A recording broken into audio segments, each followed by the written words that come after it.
19th March 2026. We are delighted to celebrate NAVCHETNÄ, the annual academic event organized by Dakshi. This evening brings us together in shared pursuit of knowledge as we engage in the thoughtful discussions and meaningful reflections that inspire both intellectual growth and spiritual enrichment.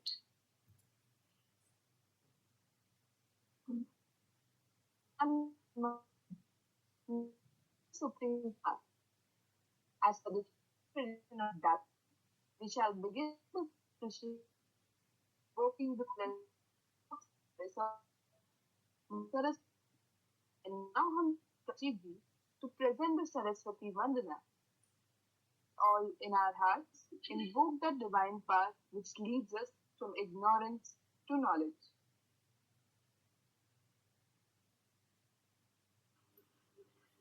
या देवी सर्वभूतेषु शक्तिरूपेण संस्थिता नमस्तस्यै नमस्तस्यै नमस्तस्यै नमो नमः या कुन्दरेन्दुतुषारहारधवला या शुभ्रवस्त्रावृता या वीणावरदण्डमण्डितकरा या श्वेतपद्मासना या ब्रह्माच्युतशङ्कर प्रभृतिभिः देवैः सदा वन्दितां सा मां पातु Saraswati Bhagwati निःशेषजाड्यापहा.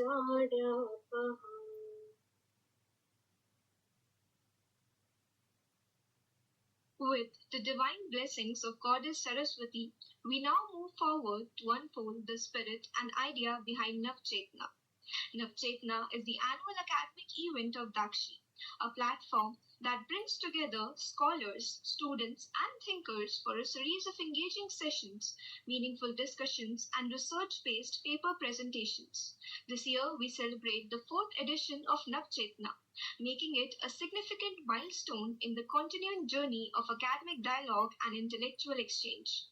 Celebrated on the sacred first day of Chaitra, which marks the beginning of the new year as per the traditional Indian calendar, this event symbolizes intellectual renewal, fresh perspectives, and a collective commitment towards knowledge and dialogue.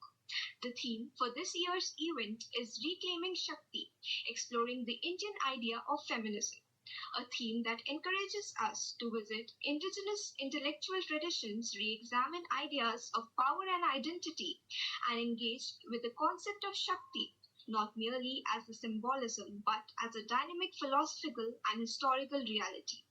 Over the course of next 3 days, we will witness a vibrant academic exchange through thoughtfully curated line of events. Now, I would like to introduce what Dakshi actually is. Dakshi stands for Disclosing the Ancient Knowledge Systems and Heritage of India. Bharat की प्राचीनतम ज्ञान परंपरा का पुनर्जागरण. Dakshi is a movement that seeks to reawaken the ancient knowledge systems of India. Through this movement, we strive to bring ancient knowledge to the modern world. This includes the study of ancient texts and practices, engaging in discussion and debate, conducting research, hosting lectures, participating in competitions and workshops, and more. The movement hopes to make ancient knowledge more accessible to everyone and to bring it to the forefront of today's society. That's why the motto of this research-based organization is also Sanskriti Gyanti, which means the culture of knowledge. नो भद्राः क्रतवो यन्तु विश्वतः. ये ऋग्वेद का एक प्रसिद्ध मंत्र है जिसका अर्थ है हमारे पास चारों ओर से कल्याणकारी और ज्ञानवर्धक विचार आए. Carrying forward the spirit of NAVCHETNÄ, we now have the privilege to introduce our thought leaders who embody wisdom and inspire transformation. We have amongst us Professor Gauri Mahulikar, A renowned scholar, academic leader, and an inspiring torchbearer of the Indian knowledge traditions.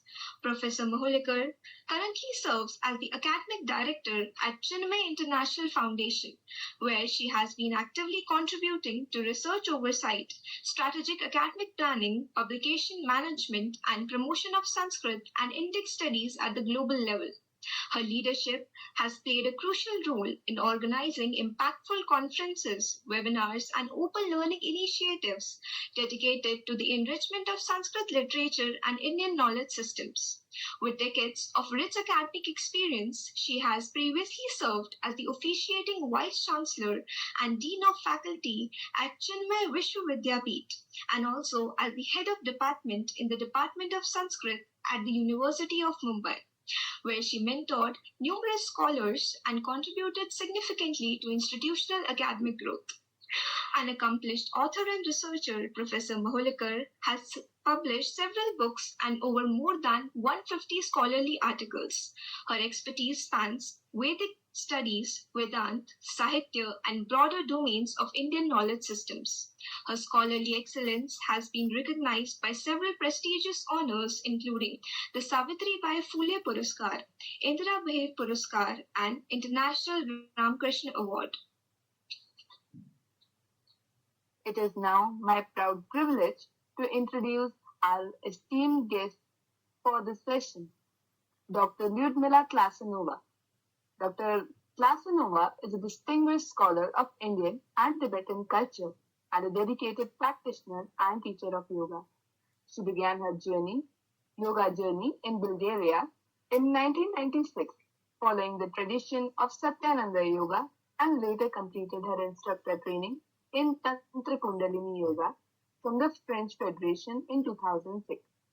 Since then, she has been teaching Hatha and Kundalini Yoga and has participated in numerous retreats and academic engagements across India, the USA, Germany, Spain, and several other countries. Academically, she holds a bachelor's degree in fine arts from the National Academy of Arts in Bulgaria, a master's degree in East Asian Studies, and a PhD in Indian and Tibetan culture from Sofia University. She currently teaches Eastern religions and cultures at Sofia University and also contributes as the East Europe correspondent for Buddhist Door Global, where she writes insightful articles on Buddhism. She is the author of the notable book Female Figures in Buddhism of India and Tibet, which reflects her deep engagement with gender, spirituality, and Indic traditions. Now, I would like to take a moment to introduce the director of Dakshi, Mr. Akshat Kumar Bhadoria. He is a graduate and postgraduate in history from the University of Delhi and qualified UGC NET in his very first attempt. An independent researcher, his work focuses in bringing an Indic perspective to historiography. He has actively participated in academic projects, seminars, and conferences, and his research articles and factors have been published in various journals and books. He is also the author of 4 books, Shudra Ek Drivya Varn, Kaate Ka Vriksh, Niyati, and Manmohak, and has contributed richly to literature through over 150 poems and several bhajans, for which he was honored by the Minister of Education. As the founder and director of Dakshi, his vision is to promote Indian knowledge traditions among university students while harmonizing them with modern thought. We are truly delighted and honored to have such esteemed guests with us today. Their presence adds immense value to this session, and we look forward to gaining knowledge and insights from them. To formally commence today's program, I would like to invite Mr. Akshat Kumar Bhadoria, the director of Dakshi, to set the tone for the event.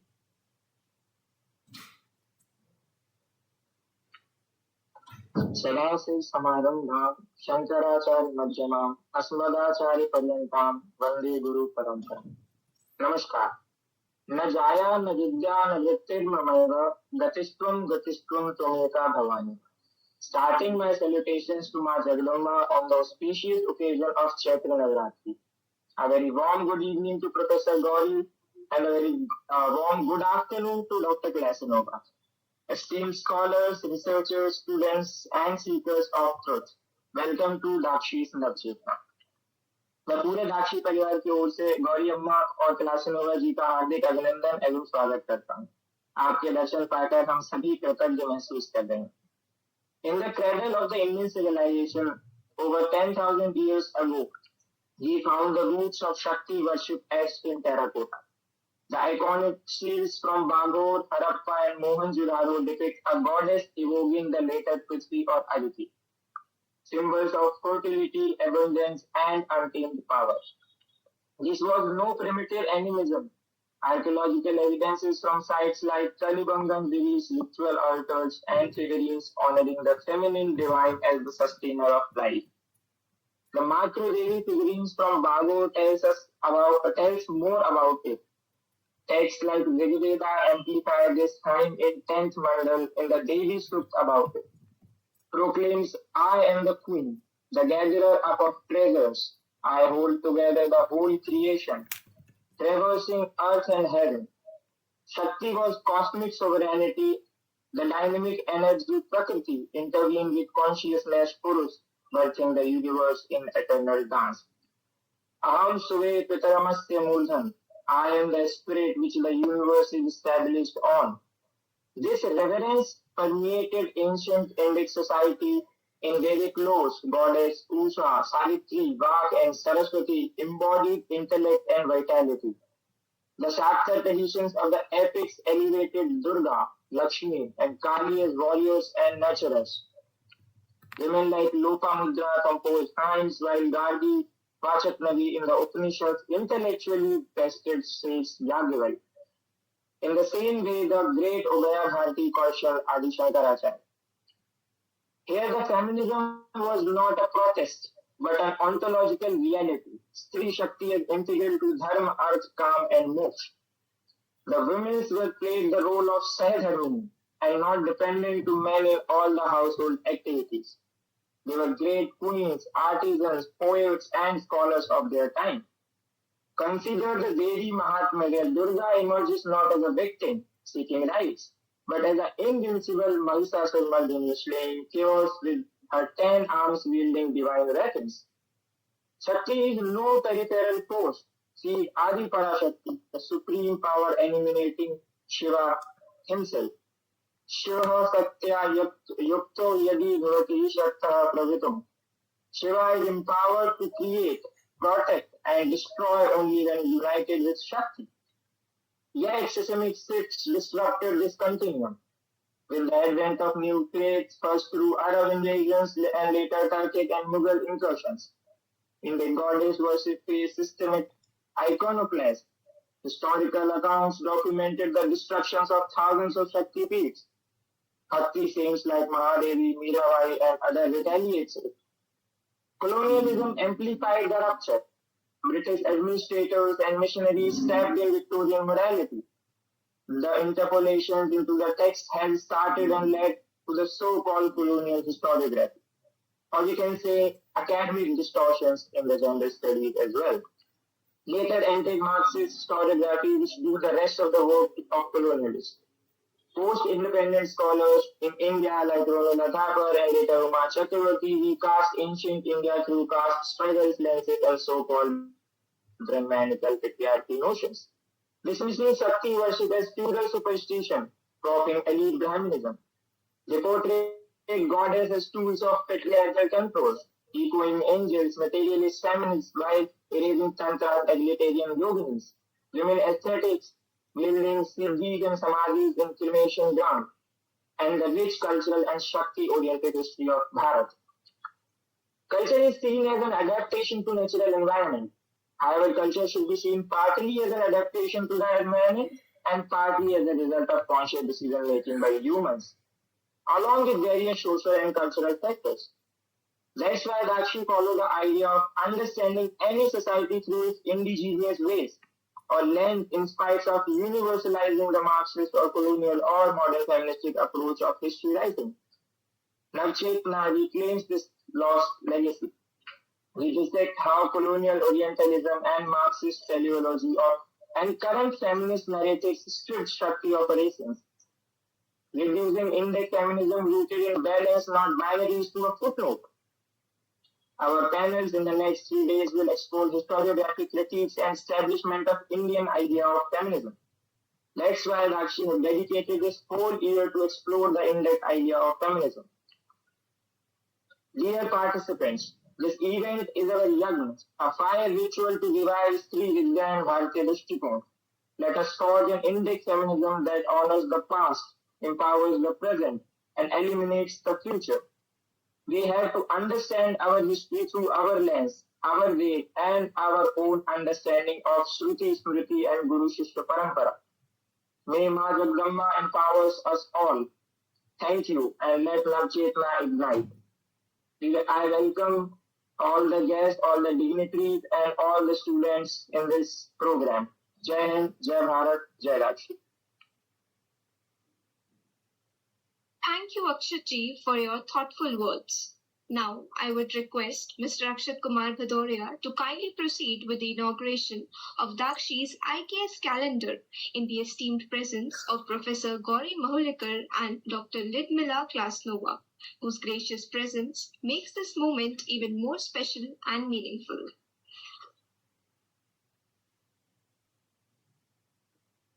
Tanaji, please share the screen. Ma'am, this is the calendar which was made by the Dakshi volunteers that is based on Indian knowledge system, and we have given so much immense knowledge in this calendar with so many sections on different aspects of the knowledge system, either it is philosophy, economics, sciences, and administration. The calendar is based on the Vikram Samvat. That's why we are inaugurating it today. So, in your gracious presence, so this is our calendar.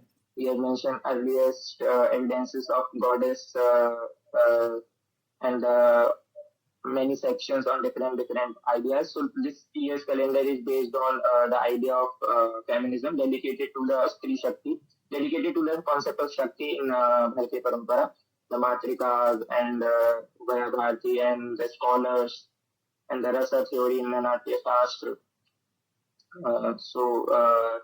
This is the smallest thing which we can do.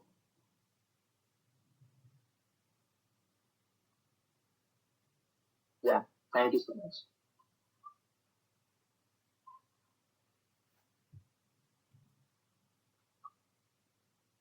Starting the sequence of thoughts, I would first like to invite Professor Gauri Mahulikar ma'am. Ma'am, we are eager to hear your perspective on the Indian idea of Shakti. The floor is yours. Thank you. Thank you. Akshatji, who is the founder of Dakshi NAVCHETNÄ, the other guest speaker here, Klasanova ji, and all other participants, scholars who have gathered all over the globe. Because it's the first day of our new year, the Indian lunar calendar, I would like to give you Navavarsha Shubhashamsaha. Sarvebhyaha Navavarsha Shubhashamsaha. And Chaitra Navaratrasya api Shubhashayaha, Rama Navaratrasya api Shubhashayaha. I will start with Chandika Dhyanam given in Saptashati. Ya Chandi Madhukaita Bhadi Daitya Dalani, Ya Mahishon Mulini, Ya Dhumrekshana Chanda Munda Mathani, Ya Raktabija Shani, Shakti Shumbha Nishubha Daitya Dalani, Ya Siddhidatri Para, Sa Devi Navakoti Murti Sahita, Mam Patu Vishveshwari. So this is the Chandika Dhyanam. Let us all pray Ma Jagadamba. This is a Parabhava Nama Samvatsara. Let there be Parabhava of all our negativities and let there be Vijaya of all our positivities. With this, I start. What is, the topic which is given is exploring Shakti for and getting the concept of Indian feminism. Okay, what is exploring Indian idea of feminism through Shakti. Okay, so what is feminism? When we see at the definition goes somewhat like this, not exactly, but somewhat like this. It's a range of some socio-political ideologies. Basically, feminism emerged out of socio-political needs that aim to define and establish equality of the sexes. Equality of the sexes on political background, on economic background, personal background, and social background. So that was the emergence of feminism in the West. But Indian idea of feminism through Shakti differs significantly from this Western paradigm of feminism. Shakti, Shakti is indispensable. In fact, Swami Vivekananda once said, and I will quote him, this is a book on Shakti, Adi Shakti, Philosophy and Narratives of the Feminine Divine, published by our Chinmay International Foundation way back, some 2-3 years back. And I would like to quote from Swami Vivekananda first, He said that the Parak Brahma, the highest entity, could be the male and female, anything, but the absolute being formless, na stri, na kumara, utava, kumari, that is the description. So the absolute is formless, but energy is female. When the energy takes form, it is called mother. So this is Mata, this is Shakti, and therefore she is indispensable wherever we go in our life. She is indispensable as a mother, as a sister, as a wife, as a daughter, and so many other relationships. So this is not a socio-political resistance movement. Feminism in the West started as a resistance. So Shakti, Indian feminism, which is represented by Shakti, resistance at all. It is deeply rooted in Indian metaphysics. In fact, I would say Shakti is the ontological foundation of Indian feminism. So it is deeply rooted in ontology, metaphysics, cosmology. She is the creator, she is the sustainer and dissolver of the entire universe. And for our living cultural practices also represent the same thing, and therefore reclaiming Shakti is something which is changing totally the modern paradigms. Okay. So now what is this Shakti? Man, human being by nature is a worshipper of power, energy. And just now we saw power is always in female form, Urja or Shakti. So whenever he finds and wherever he finds manifestation of power, he just bows down to that power. Be it benign, be it malign, be it attractive, be it repulsive, be it human, be it divine or demonic or animistic, different forms, various forms of Shakti. But he bows down and he pays homage to this because he is all admiration for this force as such. This force metaphysically and ontologically is the Prakriti of the Sankhya philosophy. It is the Maya, the Kartum Akartum Anyathava Kartum Shakti of the creation, sustenance and dissolution of this entire universe, right? Now this comes in the darshanas, in the systems of philosophy. When we go back little, Rigveda, all our thought processes, they are originated from the ancient most literature in the world. In that Rigveda Samhita, we see that natural forces are worshipped. They are personified and later on they are deified. Take for example the early dawn. Pancha Ushatkala, Usha or Pratyusha, or just the night, Usha and Ratri. These are like personified as beautiful damsels. There are beautiful descriptions of Ushas Sukta in the Rigveda. I am not going into the details. But there is one more thing which is, like a forest deity. She is called Aranyani. There is a Sukta of Aranyani in the 10th book of the Rigveda. So Rigveda glorifies the forest as a person, as a deity, as a woman, and she helps those who lose their path, who are lost in the woody jungles, woody forest, She is the one who guides them and shows them the proper direction. Otherwise, there are so many jingling sounds, some crackling sounds, the woods are cracking, the trees are falling down. So many sounds are there. A person especially during the night, gets frightened. But she is the one who helps him out. So, the form of that we see in when we see the people tree or the banyan tree being worshipped. We have the Pimpala's Mata or Kodiyar Mata, right? We have these as Mataji. We have the temples dedicated to them, right? So and people believe that you circumambulate these trees, then you get children. So the childless women, they go round and round and round banyan tree and the people tree. People tree, Ashwatha Vruksha, is, people or people tree basically is the seat of Lakshmi. Though tasyaha vrukshotha tasyaha bilvaha, tathapi people is the place where of the people she resides. So going down the people tree makes you rich. It will make you rich or not physically, with the commercial wealth and all, but it will certainly make you rich health-wise, and health is wealth. Right? So you are really rich by going around this people tree. Now that is just one. Pimpala's Mata and Kodiyar Mata, they are worshipped. So these are the powers. Ushas and Ratri, of course, we are seeing that these are like, how Rigveda describes them. They are the two weaving girls.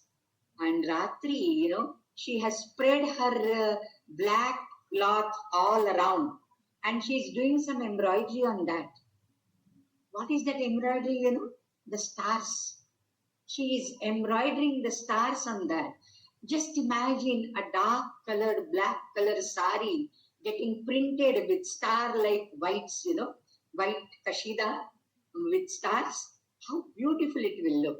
So this is the beauty of Ratri. So this force, Ratri may be, frightening for some, but Ratri is very benign because this Ratri is a starlit night. She sees with thousands of the eyes, and these are the eyes of the stars. Nakshatra Chakshu. So she has the Nakshatra Chakshu. So very interesting information is given in the Veda.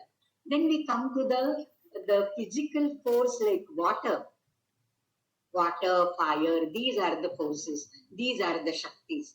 Now water basically is, the purest form of water is the rainwater, which is the savior of mankind, of the animals and everything. But then it is worshipped in the form of flowing rivers.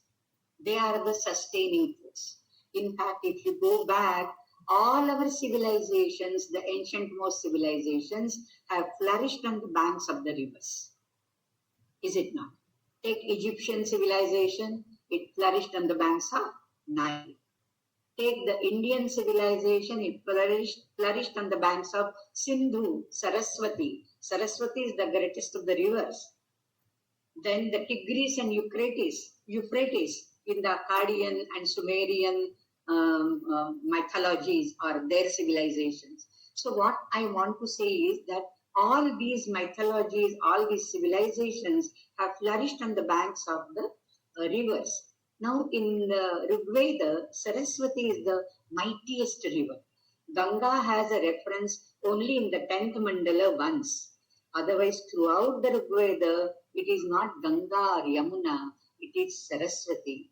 And the seer Gritsamada, who is the seer of the second book of Rigveda, second mandala of the Rigveda, he praises Saraswati as Ambitame, Naditame, Devitame. Tama is a superlative degree. Tama is a superlative degree, and he praises her like what, you are the best amongst the mothers. Ambitame. You are Naditame. You are the best amongst all the rivers. And you are Devitame. You are the best amongst all the goddesses. Because she nourishes with her payas. Payas in Sanskrit, surprisingly, has double meaning. Payas means water. Payas means milk also.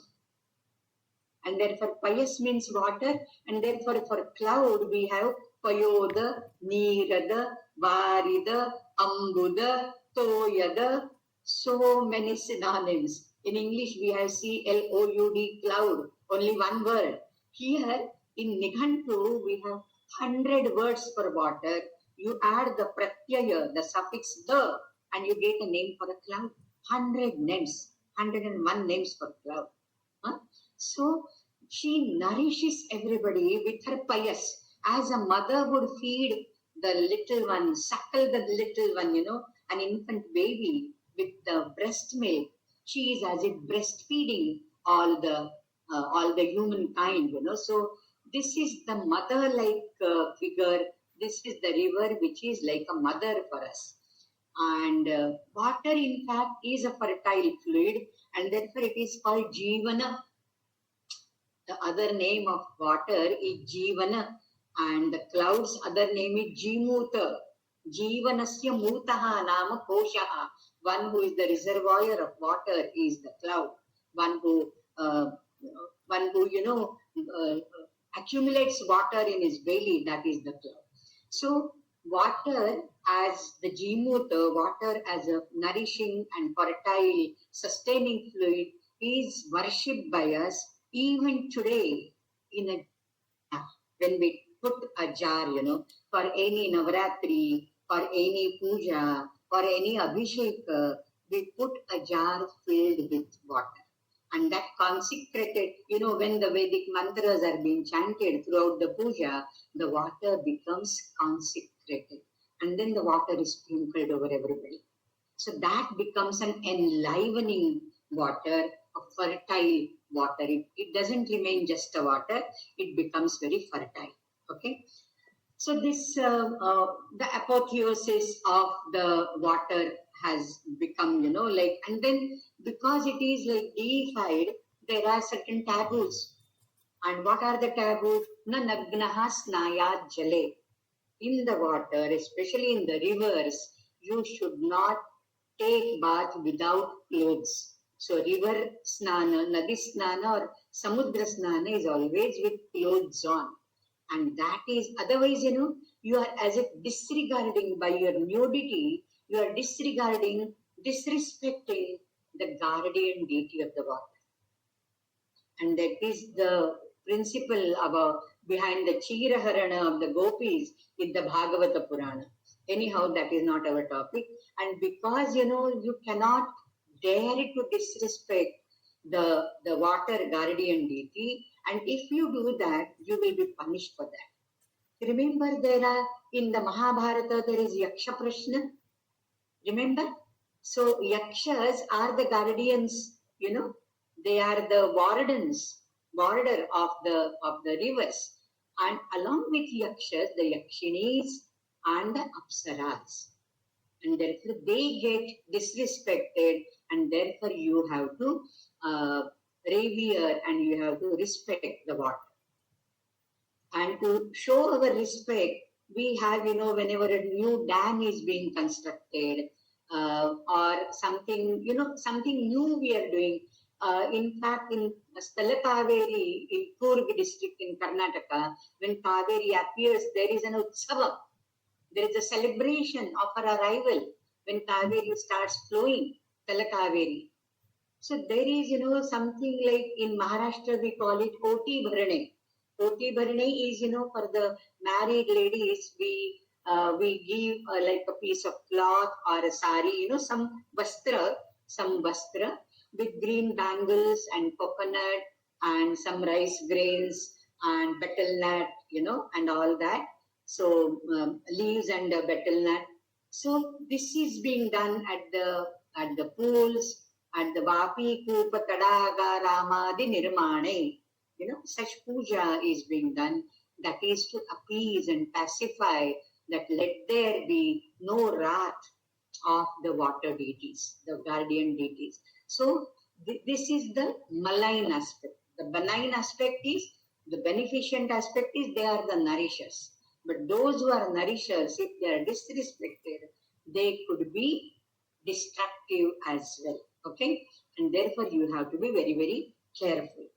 Now, this was from the Rig Veda. I'm not talking much about it because I'm going to take a survey of, the Indian feminism. And more familiar Indian feminism is the Puranic deities for us and not the Vedic deities. So, in the Puranas, we have Parvati, Mata Parvati, Lakshmi, and Saraswati. Now, they are like consorts. They are the consorts of the creator. Saraswati is the consort of Brahma. She is called Brahmani or Brahmi. It's a creative aspect. Literature, for example, Saraswati is Sharada, the goddess of learning, the goddess of wisdom. That's the creative aspect. Literature, art, architecture, all that. She is the Kala Marmadnya. Saraswati plays Veena herself, right? And she has a book in her hand, like Brahmadeva.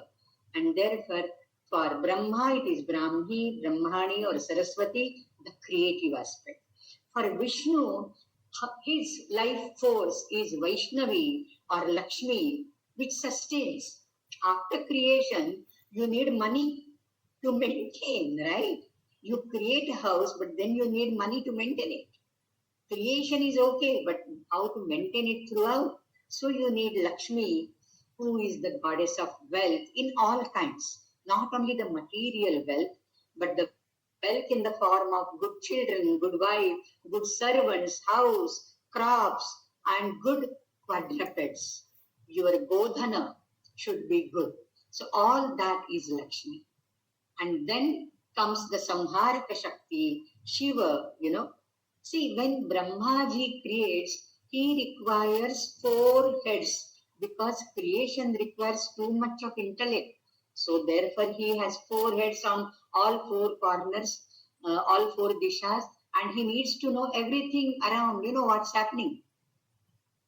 He has 4 hands and 4 mukhas. When it comes to Vishnu, what is the position? He has only 1 head, but multiple hands, multiple feet, multiple eyes.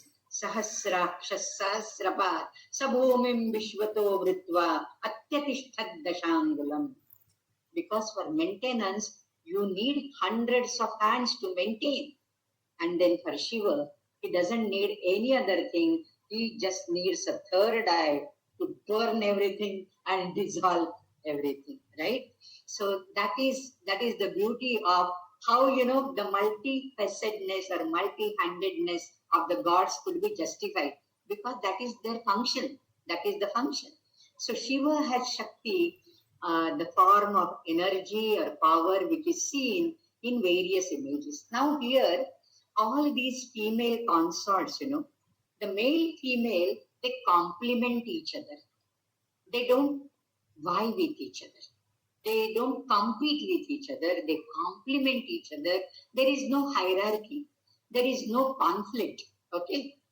And so why, though the female goddesses, the goddesses won't say, oh, my name should come first. And that really comes, we always say Radhe Sham or Sita Ram and Lakshmi Vishnu, and not Vishnu Lakshmi or Ram Sita. It is Sita Ram only, right? So this comes by default. She is placed in the front because our tradition is Yatra Naryastu Pujyante Ramante Tatra Devataha. Now this Shakti which is there, According to the Lalita Sahasranam and other things, it is Jnana Shakti, Ichha Shakti and Kriya Shakti. So the best way to explain our Indian feminism is one who is equipped with these three Tisraha Shaktayaha, the three Shaktis, the Jnana Shakti. You must have the knowledge, the know-how of doing anything, of creating anything. Then there should be a desire to do that. You have knowledge, but you don't desire, you don't wish to do anything. Then the thing will not happen at all. The thing will not come into existence. Mere knowledge doesn't suffice. There has to be a desire.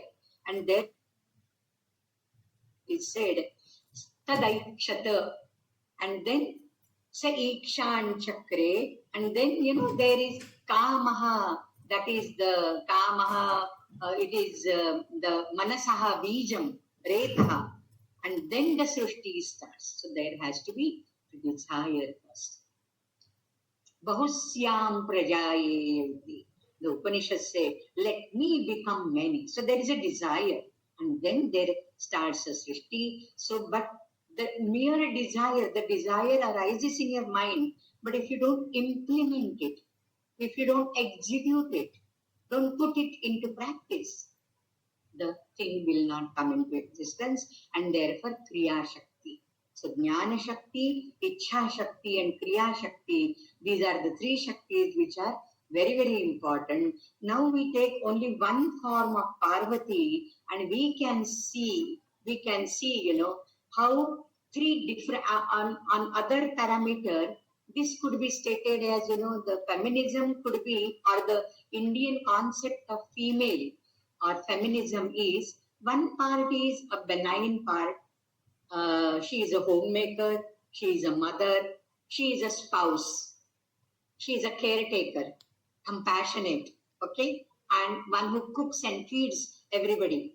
We'll see that. The second form is like independent. She is firm, she can take her own decisions, she is multitasking, like Durga. And then the third is she is free, she is defiant, at times very, very fierce, she is uncontrollable. So these are the three forms, which we see of the same Shakti.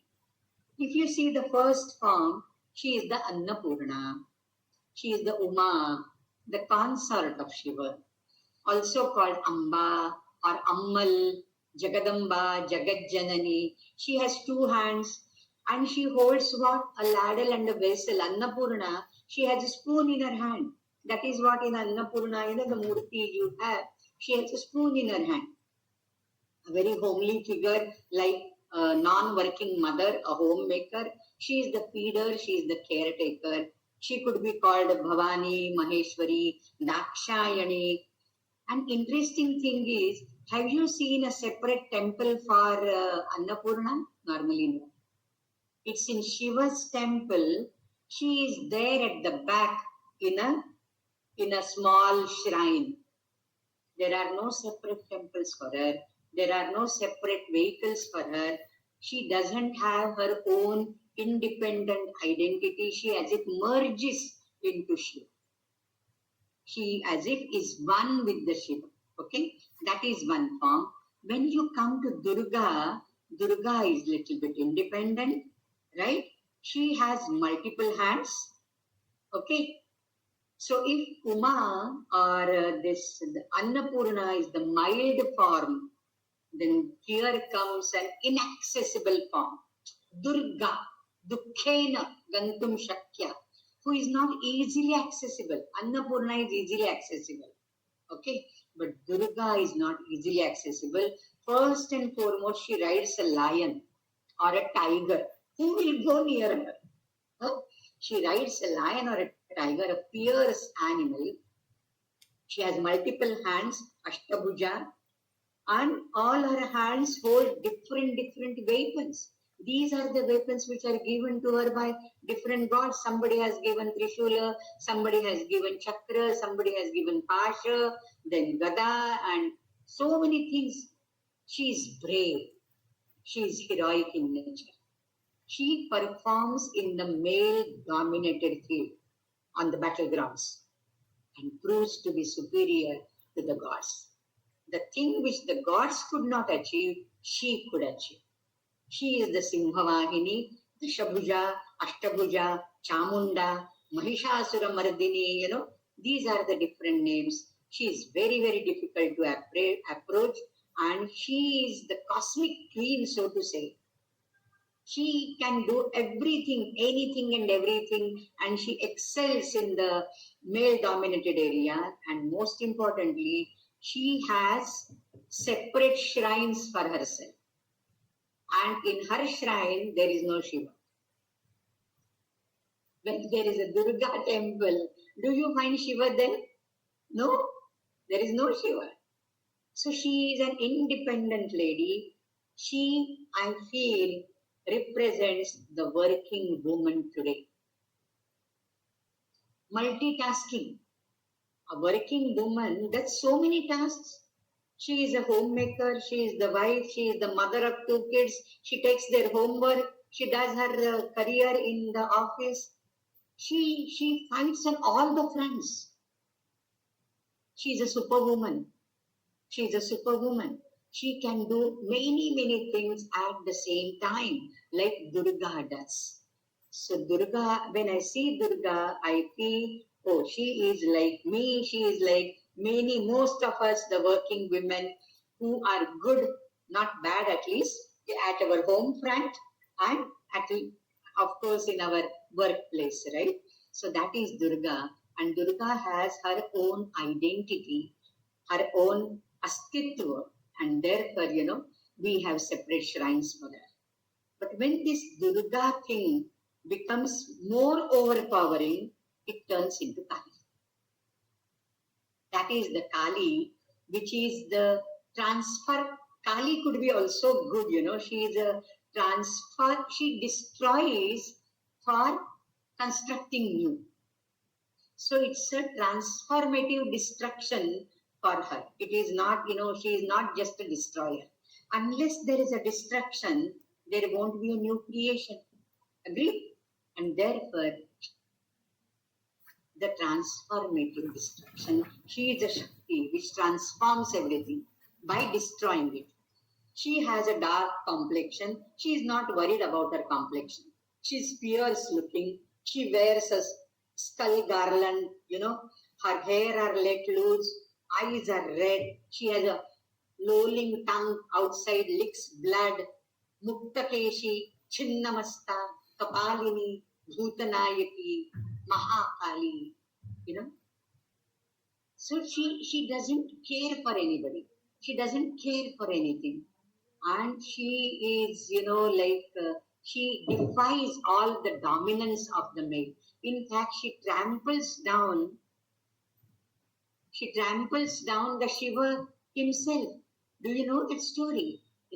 When Kali was so fierce and she went on destroying everything, only the gods were worried. What will happen of the universe?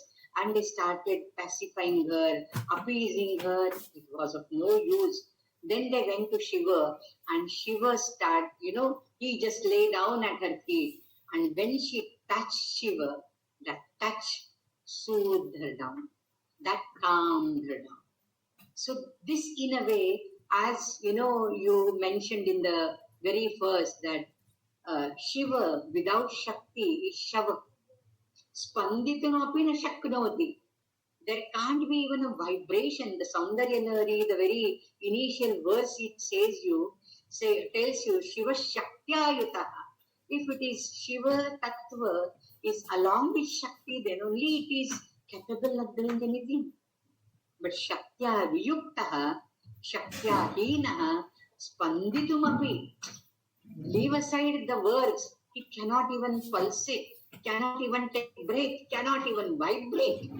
Spanditumapi nashati. So that is the capacity and that is the importance of Kali.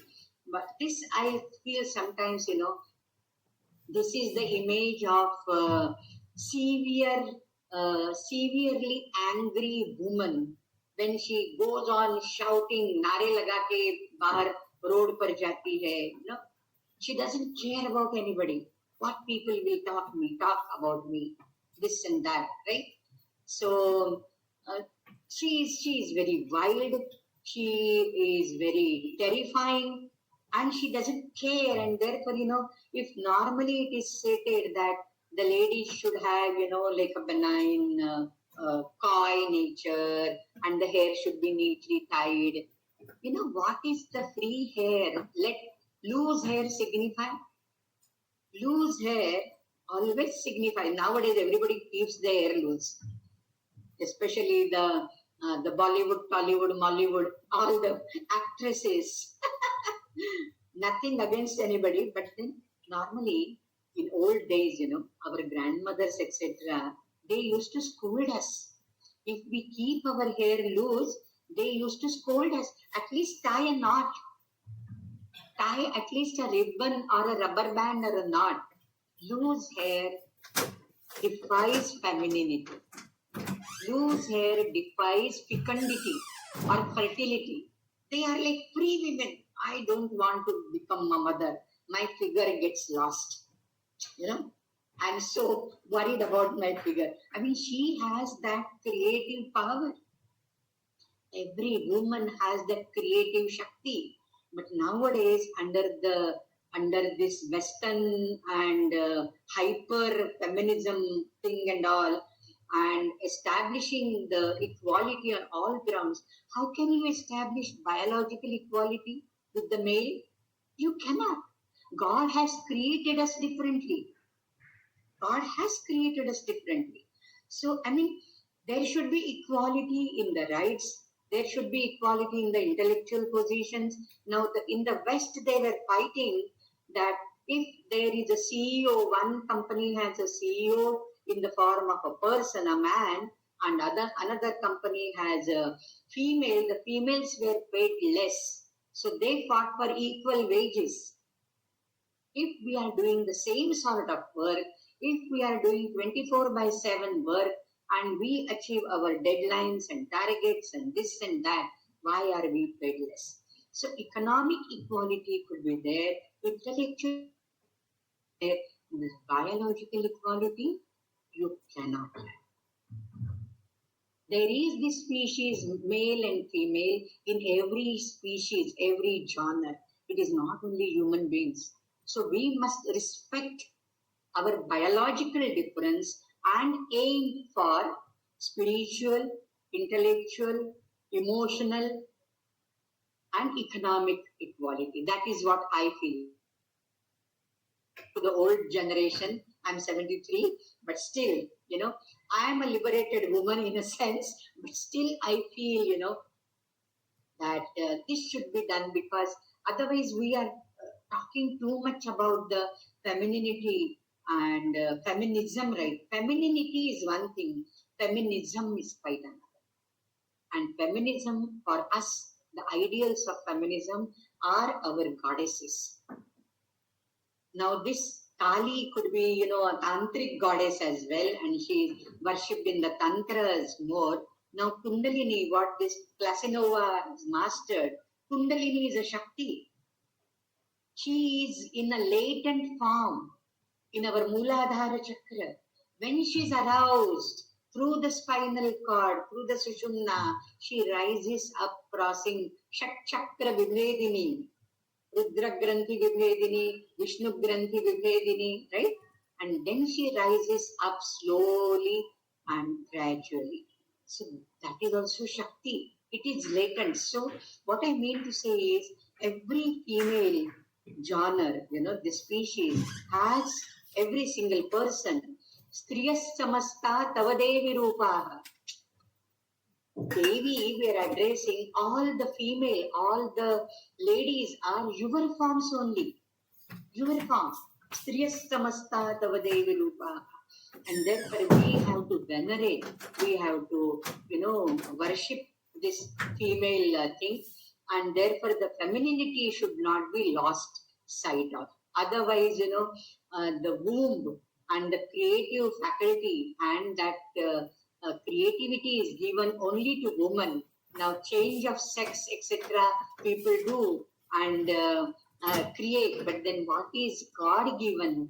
Why neglect that? Right? So we are like, earth who produces more and more. And therefore Mother Earth is always called a mother.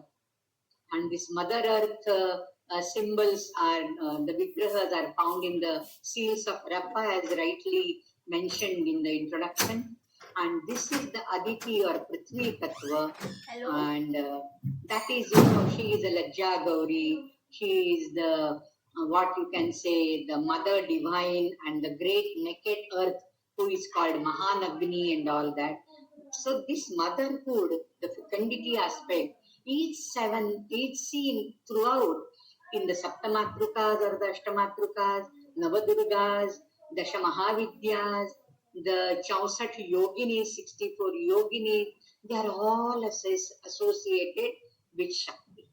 So this is the creative power, which the motherhood is the creative power, and this concept is seen like in the form of mother goddesses all over the world, right? And we just, just to sum up now, I will end up. So when we say that this Chandi or Chamunda or Durga or Mahishamardini killed so many demons, now that is the fight happening in our own body. It is Adhyatmika as well. It is not only outside the body, it happens inside the body. So when the Madhukaitabha are killed, that is the tamasic trait, which is evolving out of our own body, Madhu and Kaitava, that form the maid of this entire tamasa. It is all tamas, the inertia, inert tamas. Then Mahishasura is the brutal animal force. Everybody has that animal instinct, and that has to be killed. So that Mahishasura represents the animal instinct. Dhumralochana or Dhumrekshana, that is our own ego and pride, which blurs our vision. You can't see clearly because of ahankara, garva. And therefore the Dhumralochana, when your eyes are filled with smoky veil, you cannot see. So Dhumralochana signifies the ego and the pride, blurring our vision. Chandamunda are the anger and the arrogance. Every person has that anger and arrogance. So you need a Chamunda, to kill this anger and arrogance. Raktabija is like, Raktabija, one drop of that Raktabija falls on the ground and it creates another Raktabija. So this is the Vikshepaka Shakti of Maya. Maya has Tirodhana Shakti and Vividha Vichitra Vikshepakari. Swaswarupa Tirodhanakari, Vividha Vichitra Vikshepakari. So this is like the Vikshepaka Shakti of Maya, which gives you the karma phala. And lastly, the Shumbha and Nishumba, killing of those, is getting rid of the lust, jealousy and intoxication. So this goddess Shakti, it is deified as Shakti. She is the Devi, she is the Mahakali, Mahalakshmi and Mahasaraswati. Now, as I started with Chamunda Chandi Dhyana, similarly I'll end with a verse. This verse, interestingly, I found when I went to Pune, Parvati. In Pune, there is a hill called Parvati. In between, not on the foothills, but in between Parvati, there is a museum. And in that, when I had gone there some 20 years back, 25 years back, I found a verse written. I wrote it down on my pad. So I will end with that verse. Very beautiful verse. Vaktragre Veda Lakshmihi. So when we speak something, it should be like Veda, it is Saraswati. Karatala Kamale Sarvada Dana Lakshmi. So it is all Lakshmi. Okay. Karatala Kamale, in your hand. Who resides? Dana, the feeling of charity. You must have that motivation to give. Unless you give, you cannot grow. Give and grow. So Karatala Kamale Sarvada Dana Lakshmi. Dordande Veera Lakshmi in your bahu. You must have that bravery like Durga. Veera Lakshmi. At the same time, your heart should be filled with compassion and love for others. Hridaya Sarasije Bhuta Karunya Lakshmi. Bhuta, not the ghost. Bhuta, Sarva Bhuta Matra. For all the beings, you must have that Karuna in your heart. Sarvange Saumya Lakshmi. A lady, a female, has to be Saumya.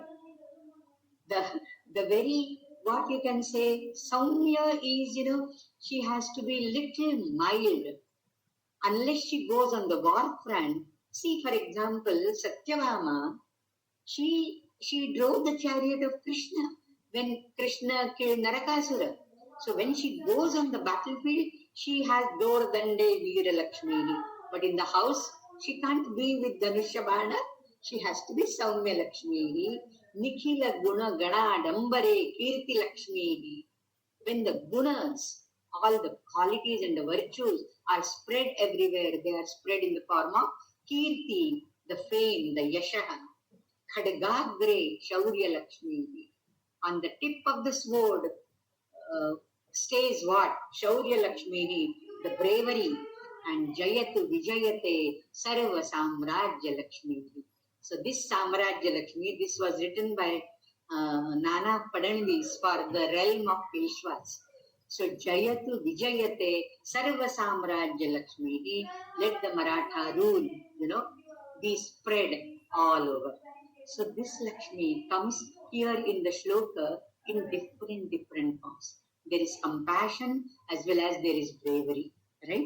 So there is the benign and malign. That was my bottom line of this talk, that Shakti is found in two forms, a beneficent and a malevolent. Benevolent and malevolent form. So both these forms are there in this verse. So I thank you very much for this opportunity, and it was wonderful to have this talk given to so many people here, and I got so many hearts. And thank you all the people who have gathered here. Dhanyavadaha. Hari Om.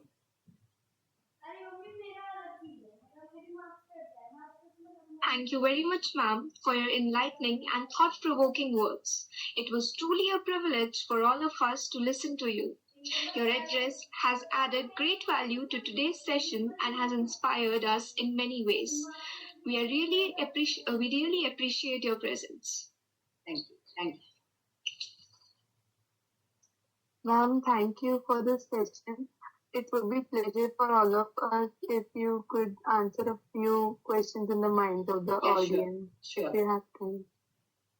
Okay, thank you, ma'am. I have another session, but then I have postponed it. I asked Ji, can I leave at 7? But then I have postponed it little bit.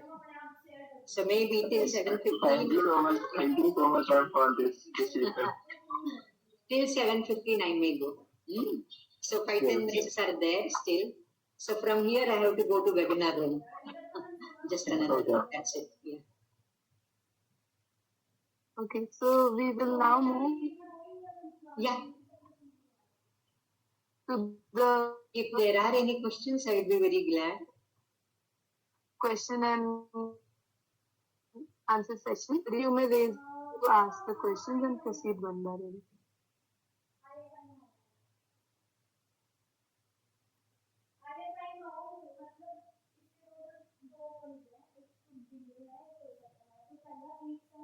When there are no questions, there are only two possibilities. One is people haven't understood anything, or all their queries have been answered already, and therefore they don't have. Namaskar, ma'am. I have one very important question which generally people ask about the Manusmriti and several other texts as well. So there are two point of views in the Manusmriti and many later Puranic texts as well. On one side, they says about Yatna, and on the other side, they are talking about the protection of the women with the fathers and sons. So, what are the basic contextual understanding which the authors of that time have adopted to write this in the same text where two point of views are mentioned on different places. We have 2 point of views are mentioned on the same text. Like at one place they are talking about the supremacy of the woman as a goddess, and on the other places they are talking about the protection of the woman by the brothers, fathers, and son. So this the other idea of people talk about this concept of Manusmriti, that it talks about discrimination I between will the explain that. This yeah. is always a misunderstood, Yeah. misinterpreted verse from Manusmriti. Pita rakshati kaumare, bharta rakshati yauvane, rakshanti sthavire putraha, na stri swatantra margati. Okay, that is the verse. And the same Manusmriti also says, yatra nariyastu pujyante, ramante tatra devata, and people point out the radical difference between these two. That is not so. Rakshati is not literally protection. It is caring for. Something valuable you have, you care more than your life. So Stree is such a valuable thing. So she needs to be cared for. She is not a thing, she is not an easy commodity to be thrown away, like that. So she needs more caring, more protection in that sense. So until she gets married, under whose care she is, who is her guardian? That is her father or brother. In the absence of father, it is the elder brother normally, right? After the marriage, it is her husband.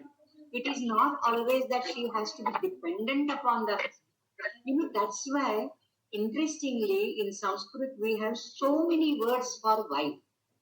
We have only WIFE, one word for wife, or spouse at the most, but then our consort at the most, three words, right? But here in Sanskrit, we have Bharya, one who is totally dependent upon her husband, Bharana Poshanartham. Then she is Bharya. She is to be taken care of by feeding her. So she is a person who is not working, not earning her own livelihood, and she totally depends upon her husband, Bharya. She is Patni. She is Patni. In a couple, Pati is the protector, Pati iti Patihi, and Patni is also protector. So it's a married woman who is protecting her children and taking care of her house. Okay, and then she Jaya. Jayate asyam patihi putra rupena iti Jaya. In one in whom the husband takes birth as her son. So when he impregnates her and then takes birth in the form of a son, then Jayate asyam punaha iti Jaya. So there are different roles specified here. So in all these different roles, she is to be taken care of. A pregnant woman requires utmost care. Now also we care so much about the pregnancy and pre-pregnant and the prenatal and postnatal care and this and that. Don't we take care? So that Pati or Rakshati is taking care. And in the old age normally it is the children. Normally, I say normally. Now the days are changed.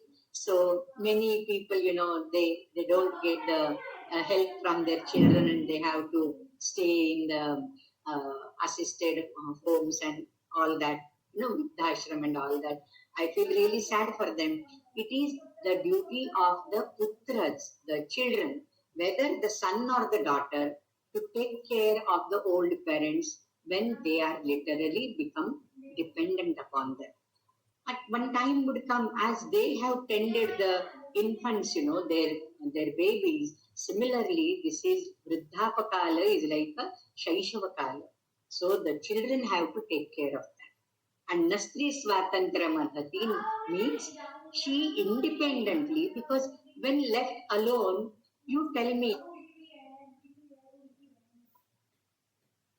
left to herself, woman doesn't care for herself. When she's all alone, her husband has gone on a tour, the children have gone for picnic or they are away, she will not cook all the meals, for herself. She will cook only one dish meal for herself. अकेली के लिए कौन करता है? If there are other people, she would do everything. Nancy स्वातंत्र्यमर्हति स्वातंत्र्येण सा किमपि न करोति स्वार्थे. She doesn't do anything for her own self, for her own fulfilling her selfish desires. And therefore, na swatan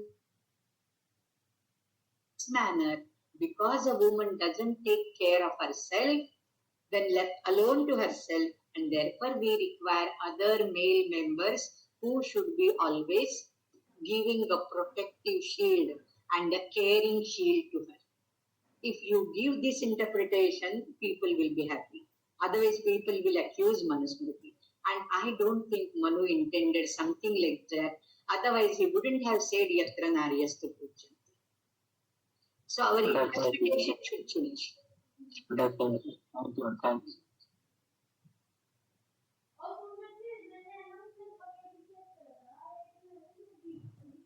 ji Diksha ji.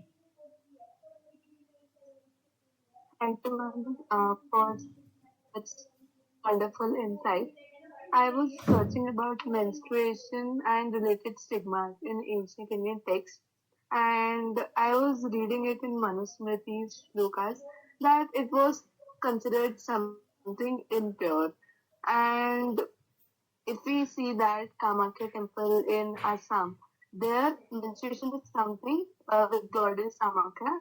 It is celebrated in the form of Ambubasi Mela every year.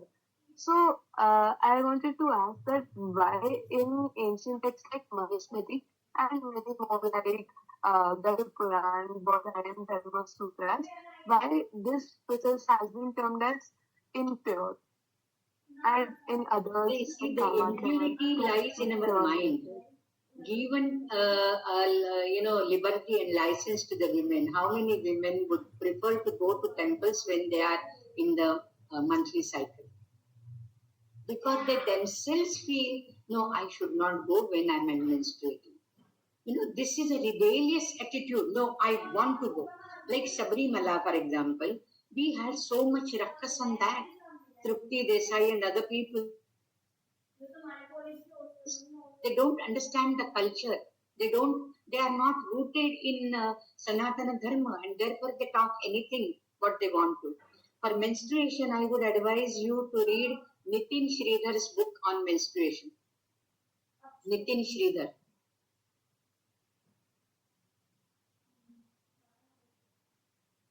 Ji Mahulikar ji, you are having a question? Yeah. So this is on our own mind that we have to understand that. My father-in-law, we have Janmashtami in our house. So after marriage, the first cycle came, and that was the Janmashtami, and I used to make the garlands, etc. for Krishna Bhagwan. And then he said, making garlands is okay. You can make garlands even now. फूल लाके उसका माला बनाना है. So he said it was okay. So it depends upon the people also, what sort of family you are going in, or what sort of family you are being nurtured and brought up. Much depends upon their thoughts also.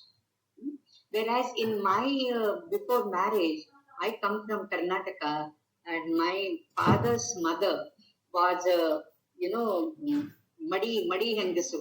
That means she had shaved her head. She was a vidava, and she had shaved her head. So she didn't even see to jane do. She didn't even hear our speech, till she ate food. One time only she used to eat food. She was so very rooted, and she had her own things. But my father was very magnanimous. So when she passed away, my father said, no such restrictions on you.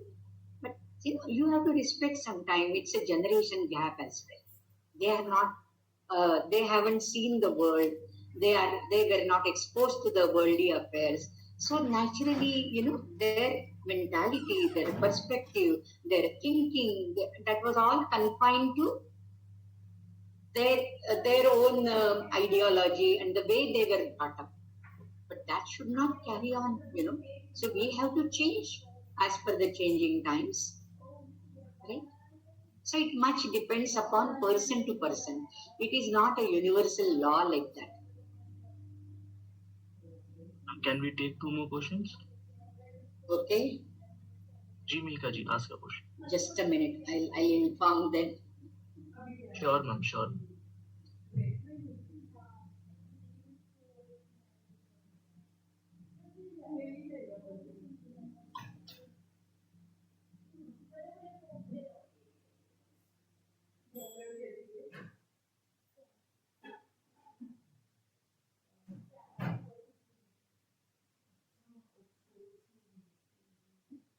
Okay, I'm ready.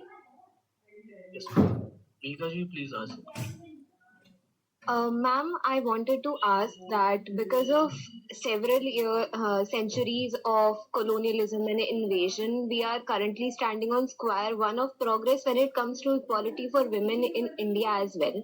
We see so much divisions and so much discrimination against women. So, ma'am, I wanted to ask that how relevant in India as of current times is the Western notion of feminism and Western resistance movements hold relevance Not in at all. Indian discourse? One word, not at all. Our Indian, that's why I started with the same thing. Western feminism is based on socio-political ideologies. Ours is not socio-political, ours is cosmological, ours is ontological and metaphysical. So if you don't understand the basic difference, what we do is just ape the West. And that is ruinous for us. That is ruinous, totally devastating. Okay, thank you so much, ma'am. Ji Samiksha ji, you can ask your question. This will be the last question because I want to profile everything. Yeah. Ji, My question has already been asked, so that doubt is clear. Thank you. Okay, thank you. Charu ji, please ask the last question. Hi, ma'am. Thank you for the wonderful session, first of all. I am a research scholar. I'm trying to research on Vidya, specifically on Kali.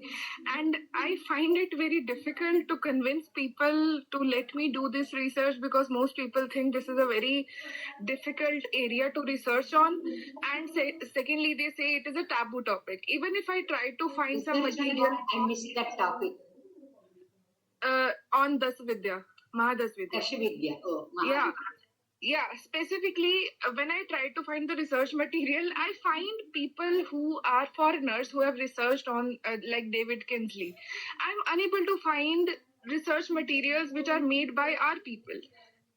I don't know, maybe we are not as supported when we want to research on our own culture, or there is this taboo that people will be offended in the panel. Even I am scared on where to start and what to do. See, basically what has happened is all these topics have been given to the religious folk. They have lost their academics in that. And very few academicians pursue these matters. And therefore, those who are holding this, they are basically the pujaris, the priests, and in that class.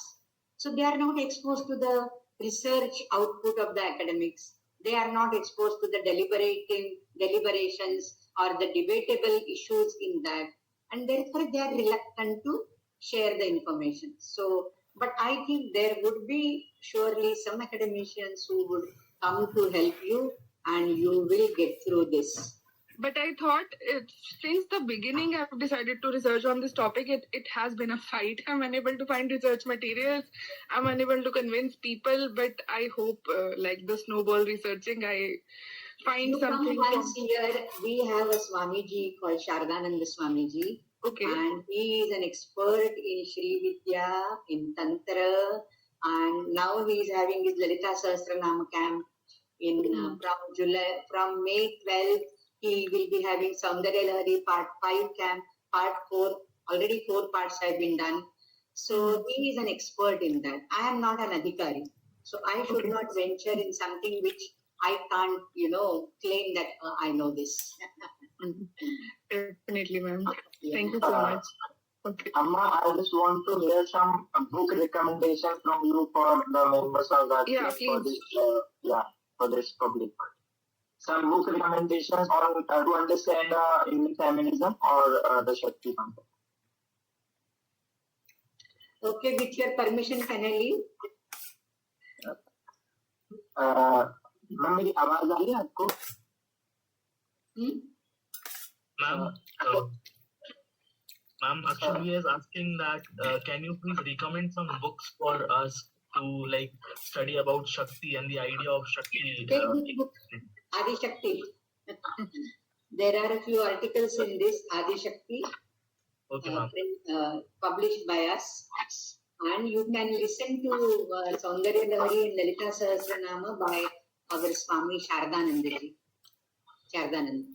There are many free talks also on YouTube. It is not that you have to buy everything. There are free talks also. So, but please, be glued to that. Okay. Thanks a lot, ma'am. It was a wonderful speech. Hari Om. Hari Om. I will stay for 2 more minutes and then leave. I told them I'll come at 7:30. So I'm eager to listen to Klasanova also. She will be speaking now. Yes, ma'am. So I will be staying for a few minutes and then.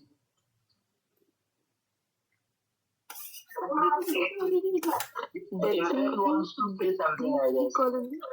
Give her 2 more minutes to say something. She wants to. Yes, please. Your mic is off, Indraji.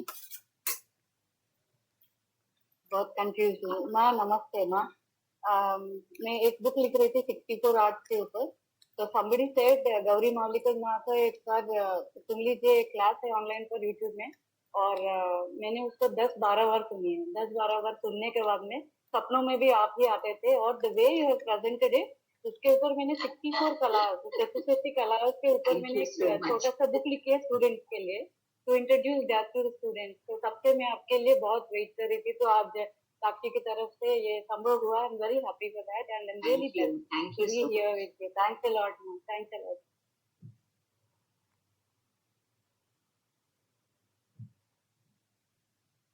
Ji Diksha ji and Megha ji will continue.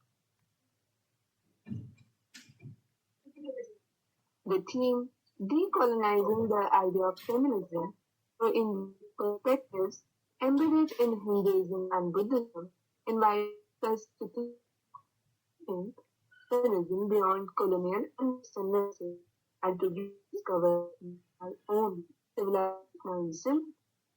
Indic traditions, especially Hinduism and Buddhism, have found insights with agency, dignity, and spiritual authority. It's in this context that we now come to a perspective that bridges cultures and reclaims history. It's my honor to now cordially invite Lyudmila and share valuable insight on this theme. Ma'am, this is all yours. Thank you. Namaskar. Can you hear me first of all? Yes, ma'am. And can you see the presentation, the first slide? Yes, ma'am. You see? Okay. Thank you so much. First of all, I would like to wish all of you Happy New Year, Happy New Indian Year, and I hope it will be successful and blessed for all of you.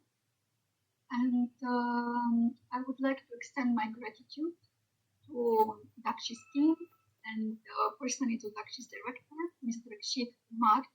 Gauri, for this invitation. It's a great honor for me, especially on this auspicious day. And I was very touched by the enriching, enlightening talk by Professor Gauri, Mahulikar, and actually I didn't want her to stop talking. Her speech was flowing like the river Saraswati, and because it was mentioned the goddess Saraswati, and thank you for the beautiful prayer at the beginning of our meeting.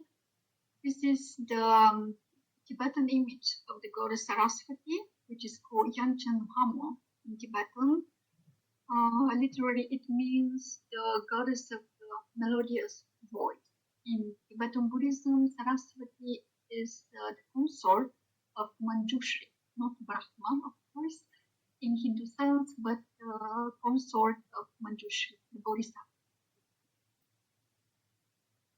The aim of my presentation today is to discuss the traditions and approaches to the concept of femininity in the context of Hindu and Buddhist tantrism, while reconsidering the concept of feminism through Indic religious perspective.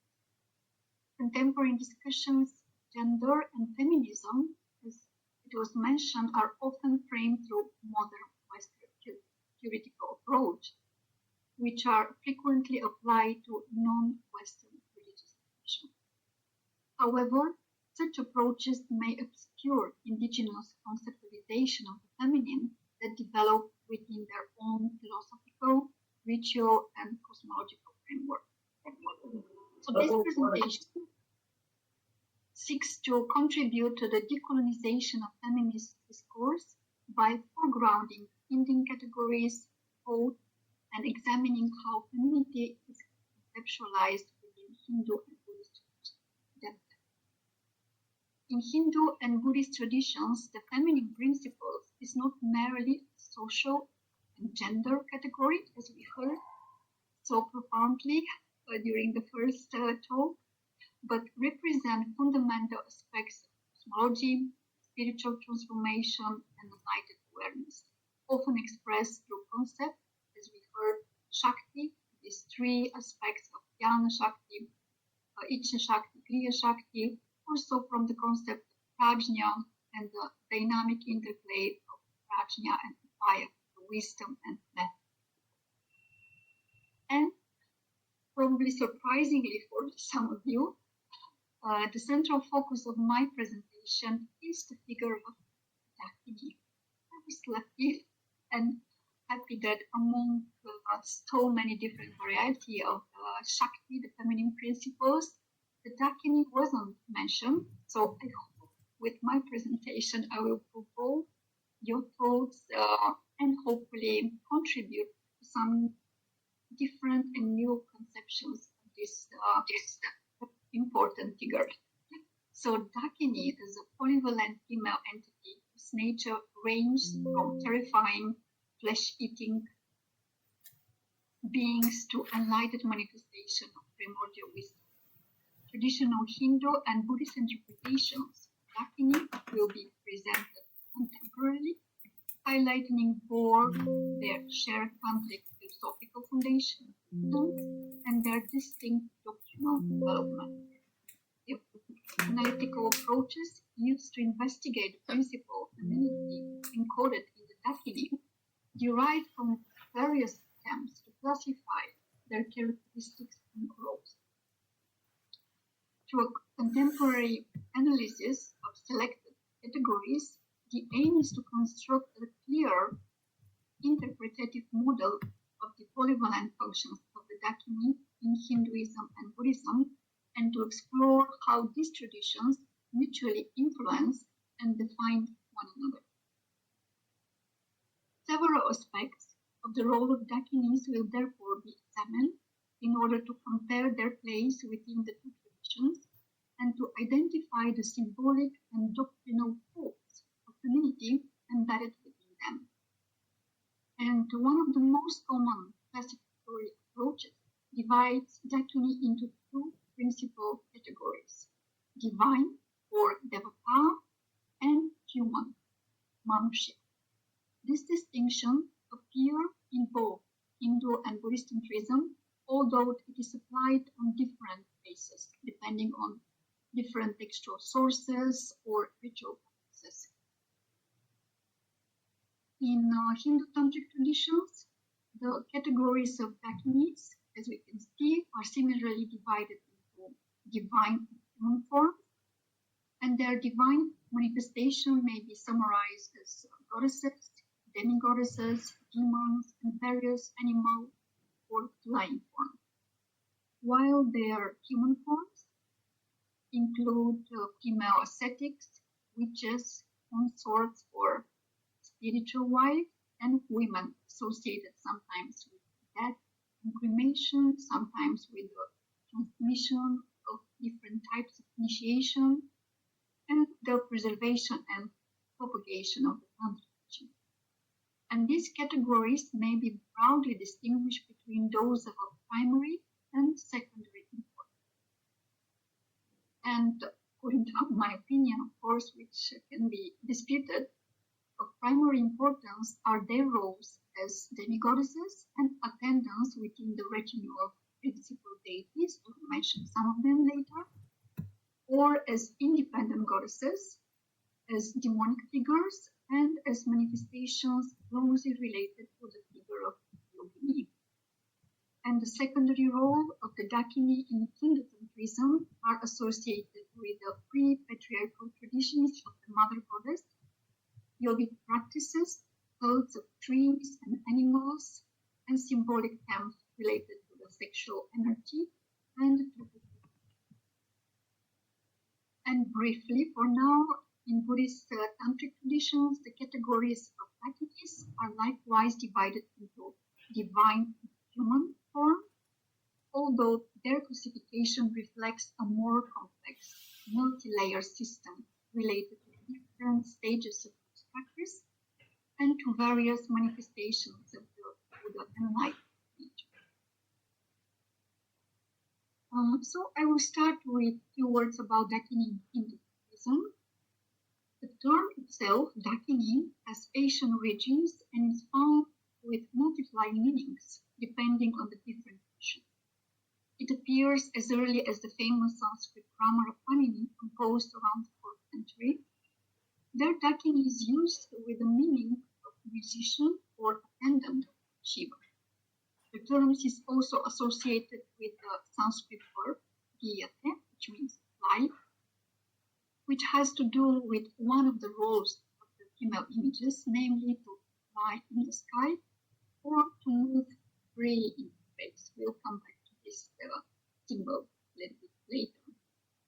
Dakini is derived from Indian native goddesses, which have an ancient history, and therefore it is difficult to pinpoint the period of their appearance. Originally, Dakinis occupied a minor role in the pantheon of Hinduism, mainly as attendants of the retinue of principal deities, but with the advent of the Tantrism, especially during the Gupta dynasty, their status changed.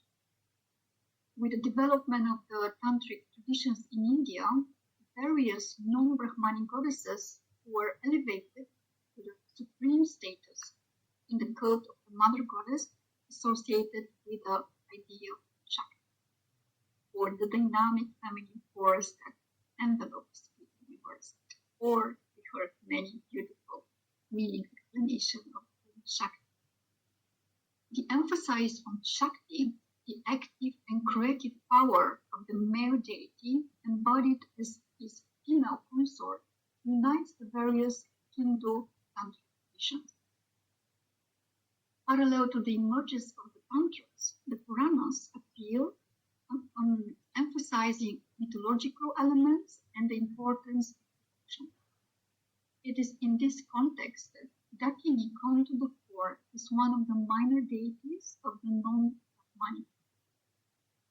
Some of the Puranas in which Dakinis appear, for example, are Manda Purana, Brahma Purana, Deya Purana, and so on. The earliest description of the Dakini appear in the Gandhar stone inscription found in Madhya Pradesh. This stone inscription documents the existence of a temple in Gandhar in around 5th century, and the Sanskrit inscription testifies to the construction of a temple in honor of Vishnu and a shrine dedicated to the 7 mother goddesses. The first documented use of the term Dakini occurs in the description of this sanctuary characterize them as a terrifying abode of the divine mothers. The term Dakini was originally associated with figures in the entourage of the deities from the local non-Brahmanic traditions of India. Dakinis are accepted as a class of minor deities who serve dominant deities such as the Prof goddesses Durga and Kali or Shiva. In the Brahmanda Purana, Dakinis appear among Shiva's retinue in mountain Ash. In Shiva Purana, they are described as one of the 9 companions of Durga, who at Shiva's request set out on their campaign against the Japati faction. Like Kali and Durga, Dakinis represent marginal Korean society, the force of impure women or lower caste who are outcasts. Despite their identity, Dakini remain in the role of minor. In some cases, as flesh-eating companions of Kali, they appear alongside the powerful demonic beings, Shakti, who are companions. In her role as goddess in Hindu Tantrism, Dakini is often associated with the 7 basic constituents or sattva dhatus, or sometimes with one of the 6 chakras, energy centers. In the Brahmanda Purana again, and particularly in the narrative dedicated to the goddess Lalita, Dakini is one of the deities who guard the chariot of Danduna, goddess of Lalita's army, who embodies the essence of the supreme goddess Mahat. In this text, Dakini appears as one of the 7.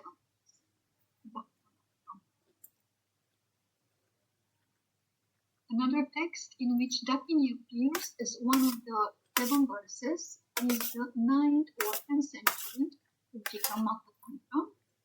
And in this text, Dakini appears together with Yakshini, Shankini, Kakini, and Lakini. And to these goddesses are offered the several substances of the life or the practice. An almost identical enumeration of the goddesses can be found in the later text belonging to the same tradition associated with the cult of the deity, which is called Srimad Bhagavatam. The Ujjikamata Tantra also leaves 2 groups, 6 goddesses relating to each of the chakras.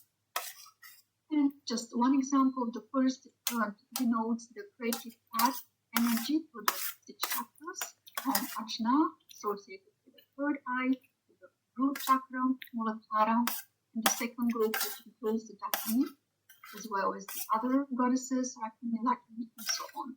Or they can be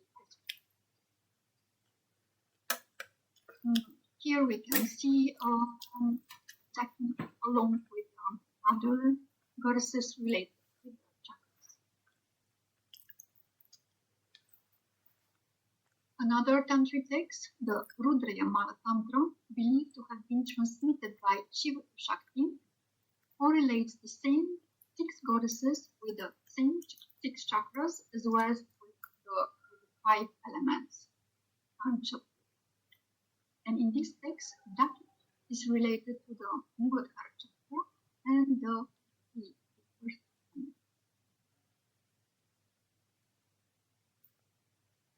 In the classical Sanskrit texts, Dakini are described as hostile demonic beings incubating the secluded areas or cremation ground. Such spaces were considered sacred because of the opportunity they provide for self-absorption, for meditation, for spiritual activity. In early Hindu texts, Dakinis are described as feeding on human flesh, absorbing the life force of humans, and dancing with ornaments made from the bones.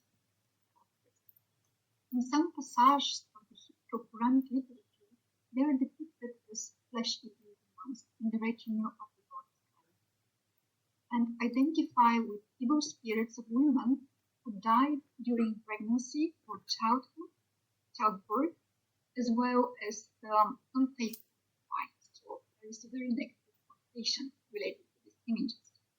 And these peculiar witches are capable sometimes of causing death, disease, and infertility.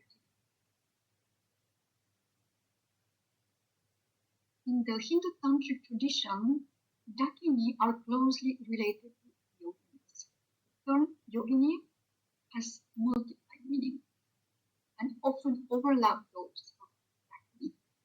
Yoginis can be tantric goddesses, incarnations of Mahadevi, demigoddesses, or women who have dedicated their lives to tantric practice, ascetic life, or possess magical.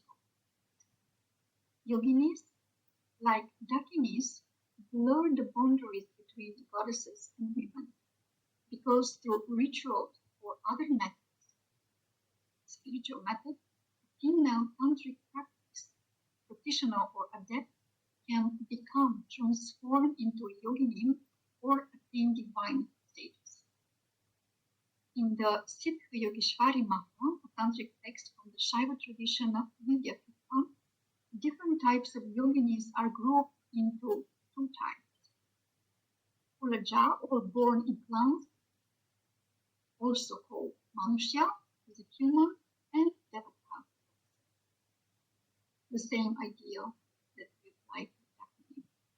From these two terms, we can conclude that the deification of woman is central to the image of yoginis and represent one of the most significant historical aspects of their tantra. The idea that the women are divine, or the goddesses can be manifested in women. The same conclusion can be applied to the Dakini, the only difference perhaps being that yogini is a more inclusive term, the term of the Dakini. But both Dakini and yogini can be compared in terms of both of them being associated with the tree spirits, mother goddesses, without magic, or due to the fact that they have the abilities to control life and also the ability to fight. We can summarize that Dakinis are specific groups of yoginis when both refer to divine feminine nature. Dakinis can also be taken as a subgroup of yoginis, and in this role they are associated with Shaktis, another similar female forms. In some instances, the terms are used as unitive, but in other instances they differ. For example, in the secular text of Sarita's Agaram, where the term Dakini is associated with cannibalistic rituals, while the term Shakini places more emphasis on sexual. Parallels are also known between the yoginis and Dakinis in terms of their participation in rituals involving sexual practice.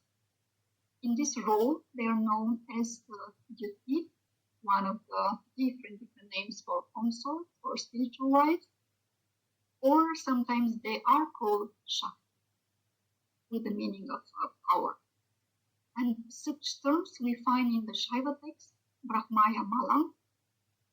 Despite the semantic similarity of the three terms, Yogini, Dakini, and Shakini, historically they differ. And the Dakini is actually the oldest among them. In Hindu folk tradition, Dakini are taken as a witch, or Daini, a term that derives from Dakini. I guess that for most of you, this is the more popular image of the Dakini related with the Hindu folk tradition. So Dakini possess good powers acquiring through specific rituals and rites, and are used to magic, for example, to transform humans into animals or birds. Again, briefly, Dakini in the Buddhist tradition or the Buddhist tantric tradition, after Dakinis appear in Shaiva texts and were later integrated in the secular tradition, they also found a place in Buddhist literature. They were initially accepted as heretical deities and gradually assimilated into the Buddhist tradition. They were initially accepted in the view of Tantric Buddhism as Dakinis become some of the most vivid manifestation of the Buddha or the Buddha nature, especially in female form. In the Buddhist tradition, they are revered as emanation of wisdom. Here we see quite different approach. Emanations of wisdom who hold the key to the most esoteric knowledge in Vajrayana Buddhism.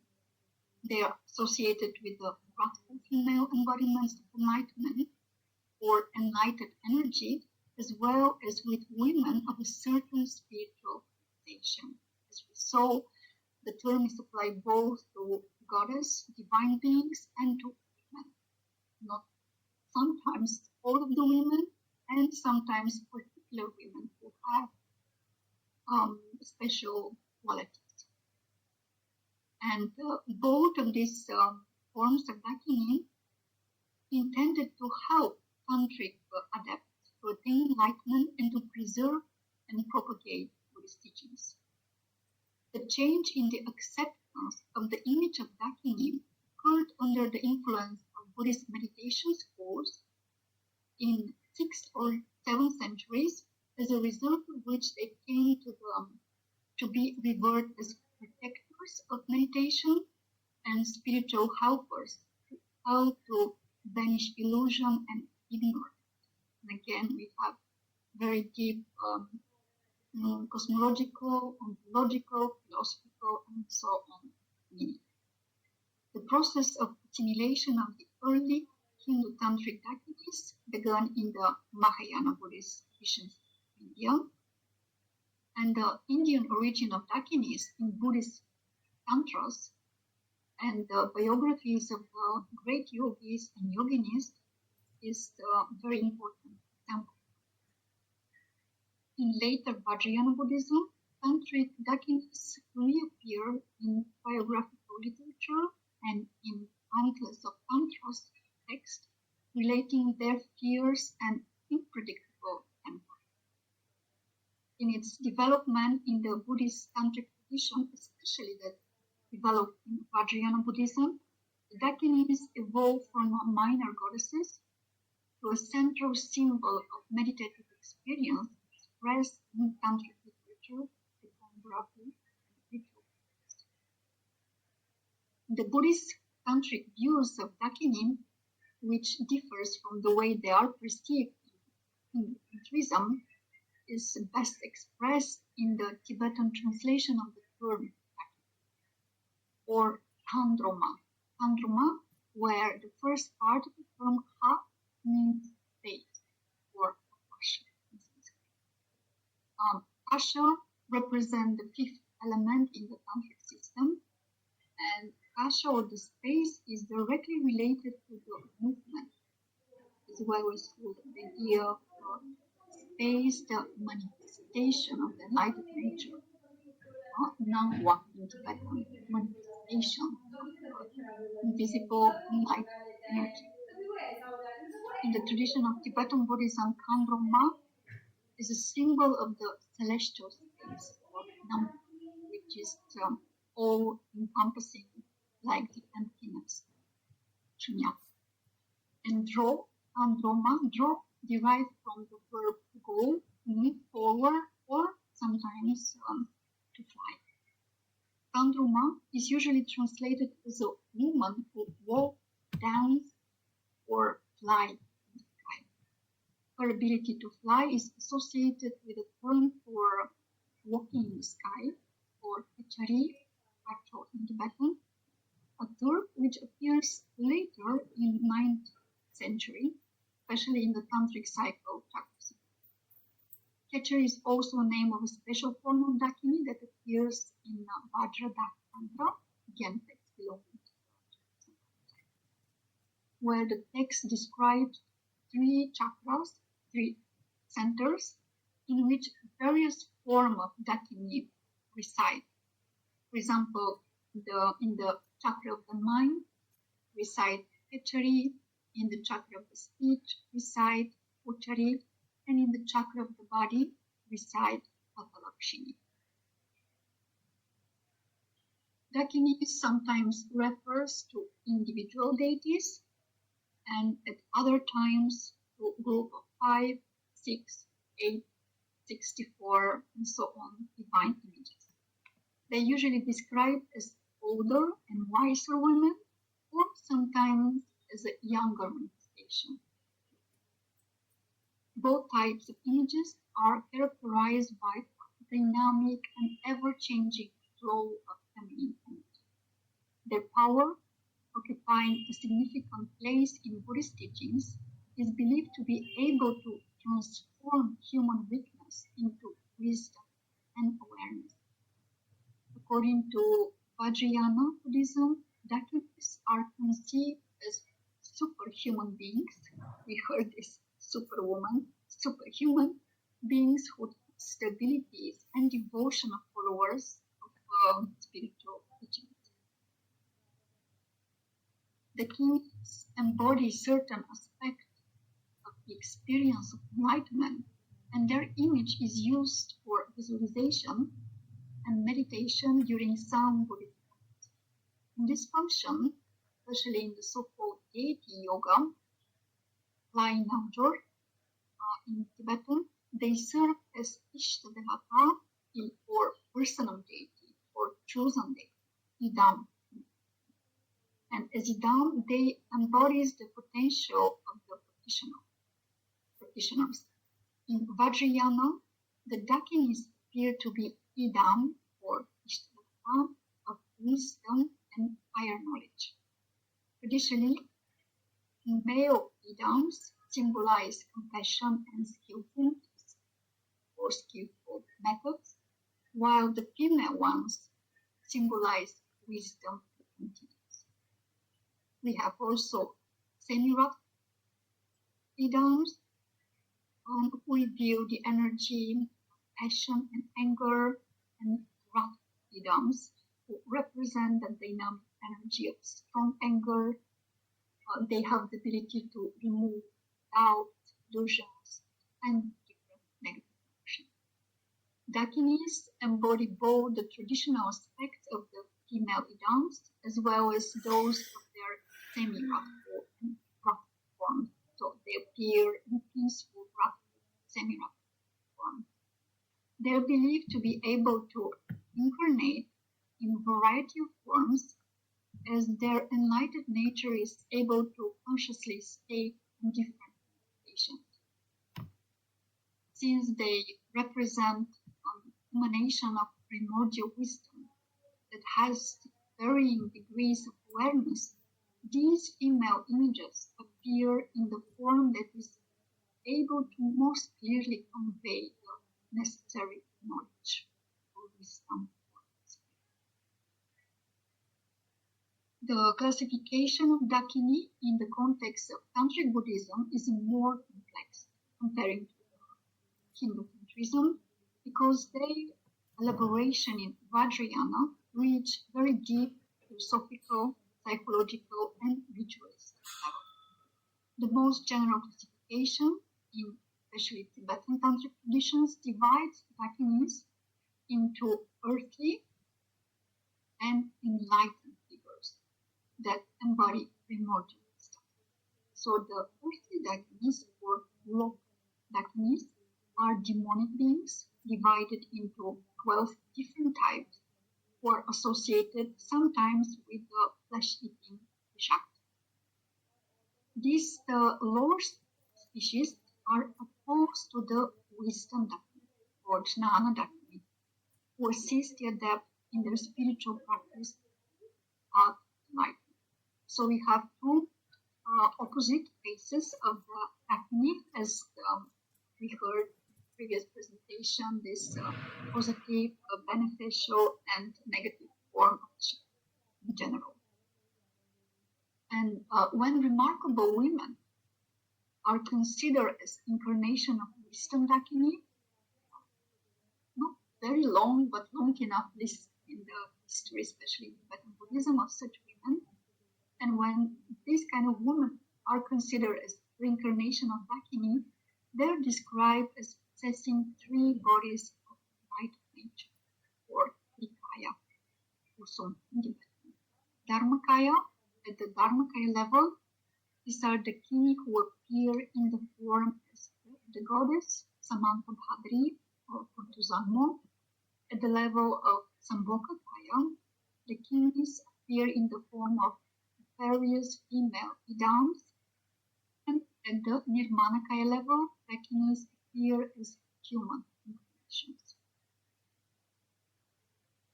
In some of the classification, Juliet Summer Brown proposed a very sophisticated system that divides the Nirmanakaya Dakinis into two types, outer. She also compares Sambhogakaya with inner Dakinis and Dharmakaya with Sikha. So they're just different types of classification with attempt to explain the different aspects of light nature. So the outer Dakinis are real women who are called Dakinis born of mantra, and the outer Dakinis are manifested from the enlightened worlds as deities. The inner Dakinis are spontaneous manifested and develop the nature of mind through the different practice, for example, Mahamudra, the temple, and Dzogchen. These are some of the highest practices in Tibetan Buddhism. The secret Dakinis show the ultimate level of spiritual attainment, the realization of the nature of mind beyond any form of duality, including gender differentiation, and in this role, they are the embodiment of self-realized original wisdom. The secret Dakinis symbolize the absolute nature of the goddess Ajna Paramita, Mahayana goddess, also known as the Great Mother, or Yom Janma. This goddess embodies the principle of femininity, inseparable from the perfection of transcendental wisdom, or Ajna Paramita, Cherabhi Parvati. This is one of the Paramita, 6 perfections of Paramita. Tantric texts describe historical women who are regarded as Dakini, as well as their role in the history of the Buddhist tradition. They can also manifest as female aspect of the so-called Jnani Buddhas, or the Buddhas of meditations, 5 Jnani Buddhas, who, as the embodiment of wisdom, are presented in union with this 5. In this role, they are known as the Dakinis of the 5 families.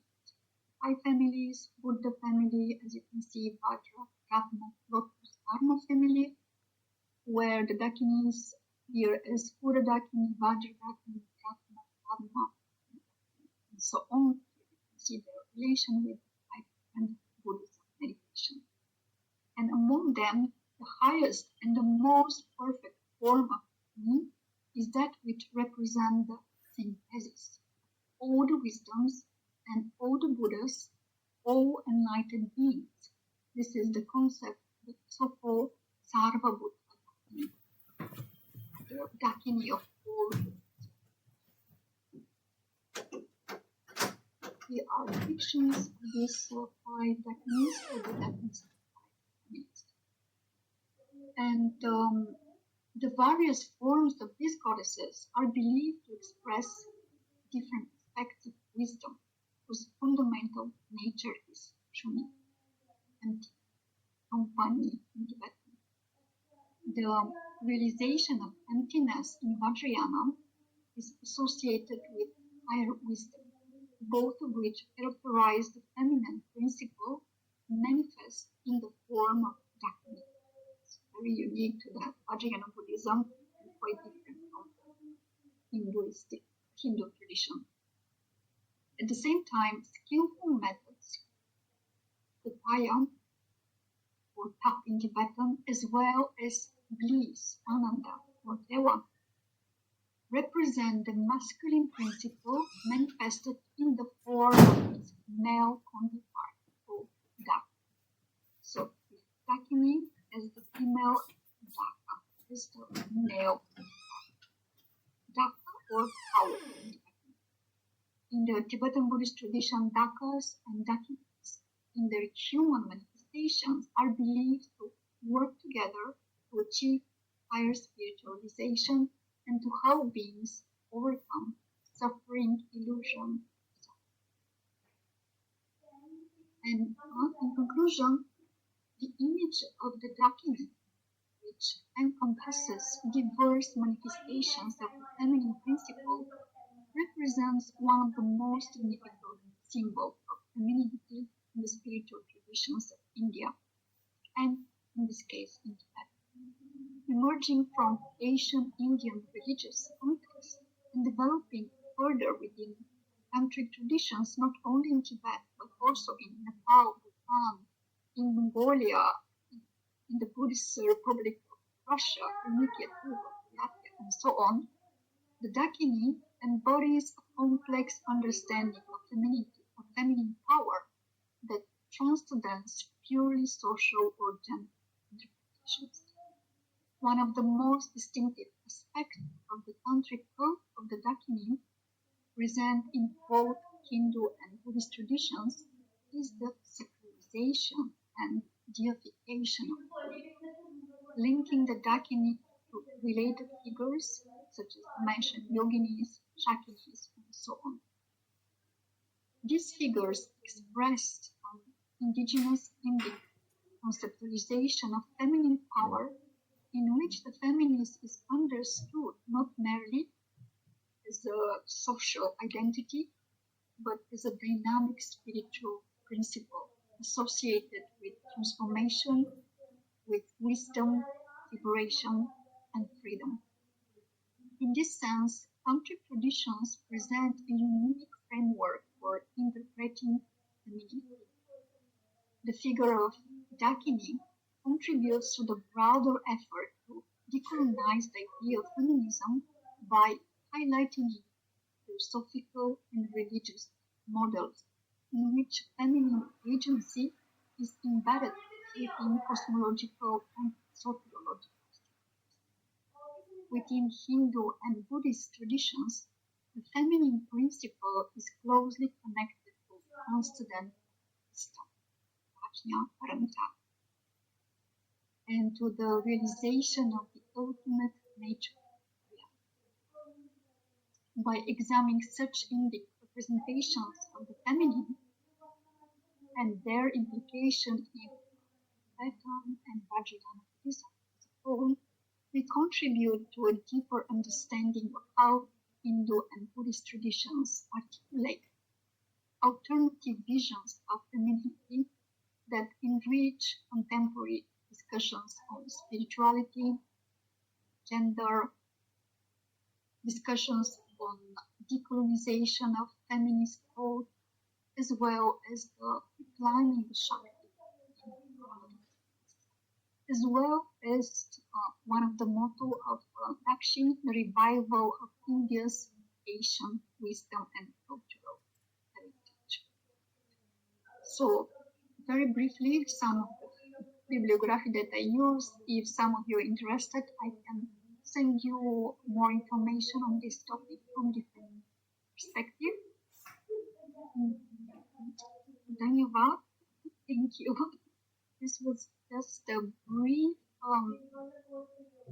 let's say, invitation for you for a hopefully short discussion, because as far as we have all you bright students, scholars, experts, and first of all, most of you Indians who have much more deep or profound knowledge than me as a Western Indian culture. I would be very grateful to hear your reflection, your thoughts, of course, your questions, if I'm able to answer. So, thank you once again for this opportunity. This is not the end. I hope we open the discussion for sharing thoughts, opinions, critiques. I'm open as well.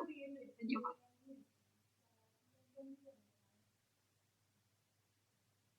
Thank you so much. Thank you. First of all, thank you so much, ma'am, for this very beautiful session. We learned a lot.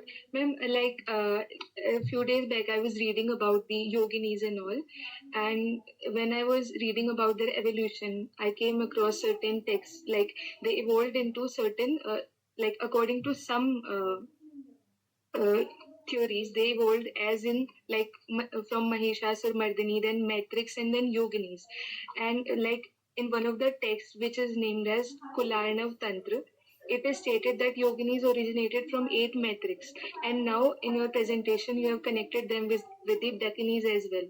So my question is in such metaphysical understanding, we see these kinds of folds and evolutions, right? How do we interpret them in the real feminist discourse? Does it help us in any way to understand the changes that are depicted in metaphysical way, but they might have been historical in nature? How can we interpret that? Thank you for this wonderful question. Here we come to the probably one of the main focus of your own research and work as part of the Dakshi's organization, connecting the past, the present, and the future. So when we talk about history, I don't know if you agree with me or not, but relying on the historical sources, especially in the terms of India history with centuries back, can we really rely 100% to the historical sources? Doesn't matter on which concept we are talking about. And this is hard. It's not easy task to do that, especially if you want to trace the origin, the evolution of one or another very deep, important images or terms like yogini or yoga or yogin. It's very hard to trace the beginning, the first moment of appearing of such terms. I mentioned probably among yogini and dakini, it's older concept and term based on the different sources, textual or archaeological sometimes, but they can be different opinions on that. So if we leave this to historians, archaeological to prove this is first or not, but you know that in terms of Indian culture, history and mythology are very strongly connected. Sometimes for you, it's easy to believe and to accept that, okay, based on the myths, legends, history, we truly believe that this existed. It's true. We don't need historical evidence and so on. So I'm going a little bit far away from your exact question, just to show that we can comprehend in very different ways the idea of history, but always keeping it somewhere there is a background. What is really matters, what is really important, what happened in our present day, how, as you said, we applying this understanding with this concept in our point of view, in our contemporary discourse. So we can always try to understand such important concepts like Dakini or Yogini or Shakti, even based on this historical text or evidence. So the textual tradition is number one, probably. the ability to be able to read, understand, preferably in original text, of course, this initial text tracing the first beginning of appearance of this concept, but then focusing on the idea, what does it mean in our daily life? Is there something that is dramatically changed and which enable us, doesn't allow us to understand what exactly it means, yogini in these terms? Okay, we can say simply practitioner of yoga as a woman. You personally, if you practice, you can be called yogini. But is it true? Is this really means that every woman who practices yoga by definition transform into yogini, in the same idea like the yogini which we see with the temples of Odisha, for example, and so on, as the embodiment of the divine, as a goddess? Can we accept every woman as a goddess? Yes and no. Depends on the context. In tantric tradition, there are texts.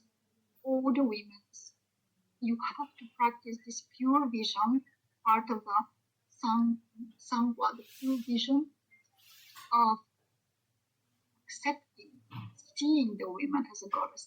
But this is a practice. This is a tantric method of transformation. So, as a researcher, as a young scholars like you, what I can suggest is always find context, point, and try to focus as shortly to the point that you want to research, or the idea that you want to prove. Thank you. Thank you so much, ma'am.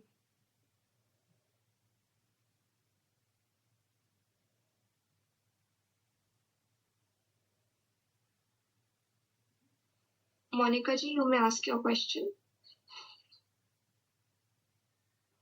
First of all, greetings, ma'am, and thank you so much for such an amazing and insightful session. And I was wondering how interesting the concept of yogini could be. So, out of curiosity, ma'am, as our NAVCHETNÄ, it is centered more on Indic idea of feminism. So, ma'am, because from last few days, I'm studying comparative analysis of different traditions, their idea of feminism. So, out of curiosity, I just want to ask, ma'am, to what extent might the conceptual vocabulary of contemporary feminist discourses shape or even limit our understanding of, the idea of Indic idea of feminism? Because when I talk about India, it has different tradition. It has a culmination of different tradition that we got the idea of feminism. Whether it is the Advait, whether it is a Samakya which talks about Prakriti or Purush, whether it is now we discuss about the Tantricism. So on what extent these different kind of vocabularies, different kind of impacts of different cultures or dominant frameworks specifically, I would like to quote that they impact the understanding of our Indic idea of feminism.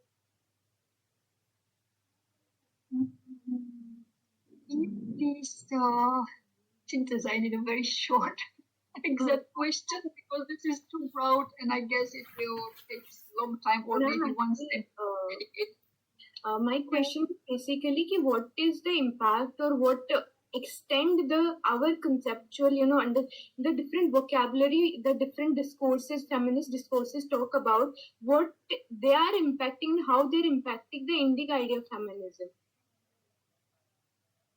This concept that we are mentioned, like yoginis, Shakti. It's not about Indians, it's like, global frameworks of feminism. I was studying just a comparative analysis, so that impact I want to know. How the Western idea of, or in general ideas of femininity impact the Indic conceptions.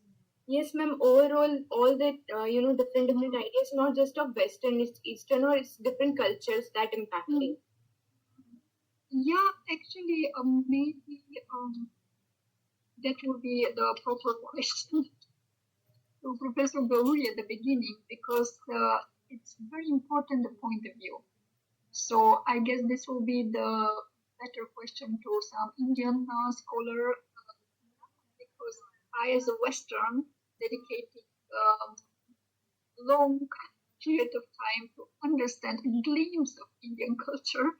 and can say actually that in conclusion, I understand very, very, very little on that. So maybe my point of view will be the opposite, how the Indian perception of femininity impact or contribute to the global idea of feminism, and how this understanding of the divine nature, the goddesses, the different aspects of the feminine Shakti appearance can contribute to the opening and expansions of the Western perception of feminism, because it's not only about the resistance that it was mentioned, it's not only this fight for equanimity between the women and the men, it's feminism, femininity. Feminism should be more than that.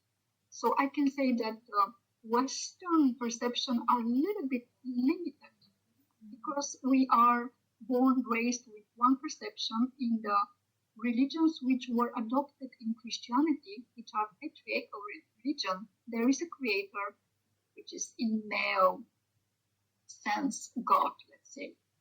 And the idea of goddesses, of the female appearance, even the mother, they are very obscure. They are very hidden. So initially in the Western society, this divine perception of femininity is missing. So that's why maybe the conversation will start from the Asian foundational understanding of femininity from Indian perspectives to the Western ideas of feminism, if you understand me. And vice versa. Of course. They mutually impact themselves. But as I said, this is a very broad, very interesting discussion which can include many different points of view. Thank you so much, ma'am. Is there any other question? If yes, so you may raise your hand and ask your question. Nandini, please.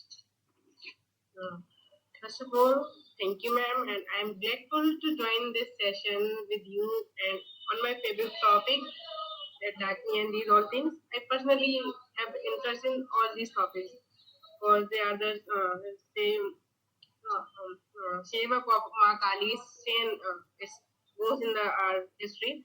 But the question is, what is the functional difference between Dakini, Yogini, and Shankini in practice, not just in mythology or theology? How we differ them in practice? Can I ask you, have you ever met a yogini in India? Please? Have you ever met a yogini? Some women that you know, oh, she's a yogini.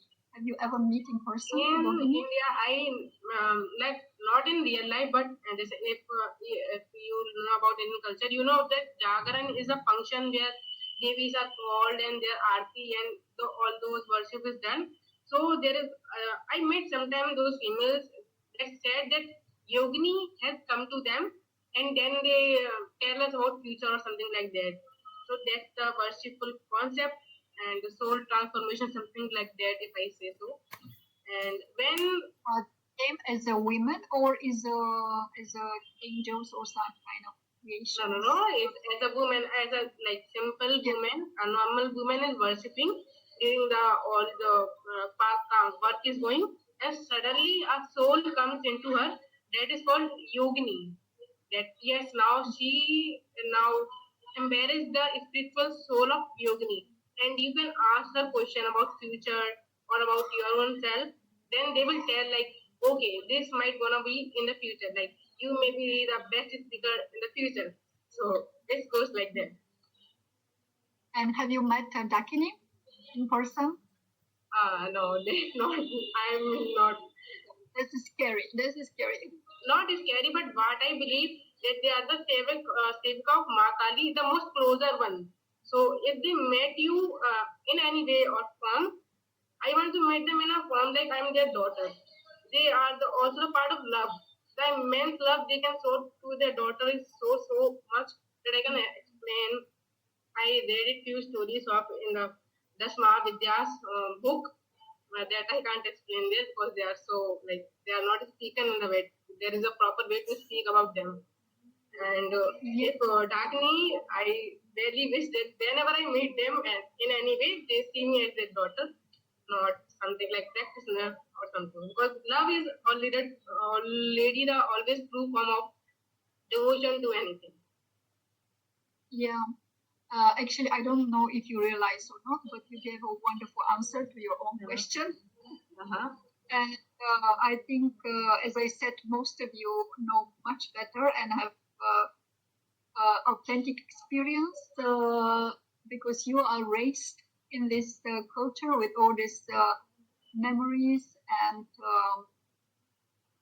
experience from the folklore, from the tradition, from the literature, and so on and so on.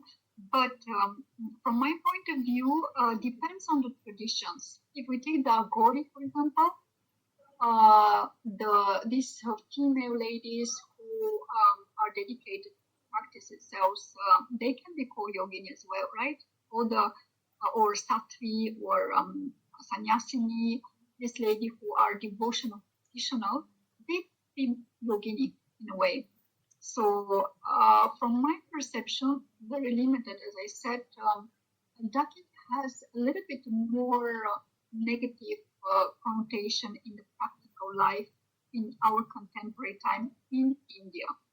I can, maybe there are a lot of secrets, suspicious, superstitious about this image, and the people don't like to even talk so much about it. Dakini, I mean, as female figures, as witches or women who have this magical powers.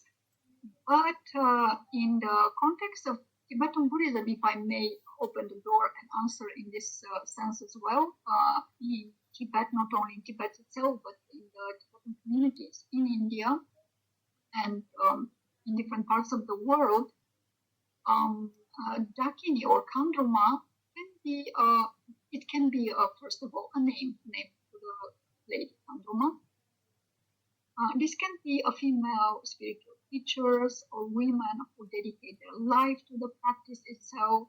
So yoga is it is used as a practitioner, in the same way as a Dakini, but Kandruma or Dakini, both are used in Sanskrit and Tibetan version.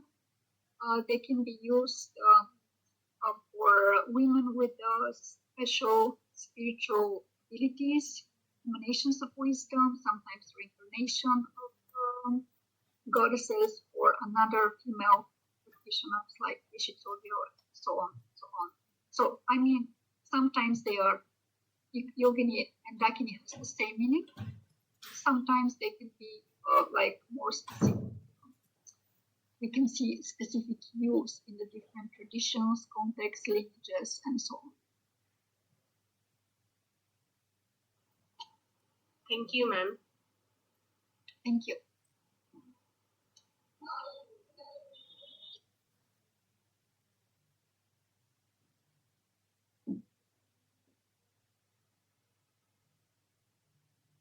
Thank you so much, ma'am, for that truly insightful and thought-provoking address. Your reflections have given us a deeper perspective on the theme and have certainly left the audience enriched and inspired. We are sincerely grateful for your time and for sharing your valuable knowledge with us. And now, as we move towards the conclusion of this enriching session, I would like to request Ms. Kashish Mishra ji, the Chief Executive of Dakshi, to come forward and extend the vote of thanks.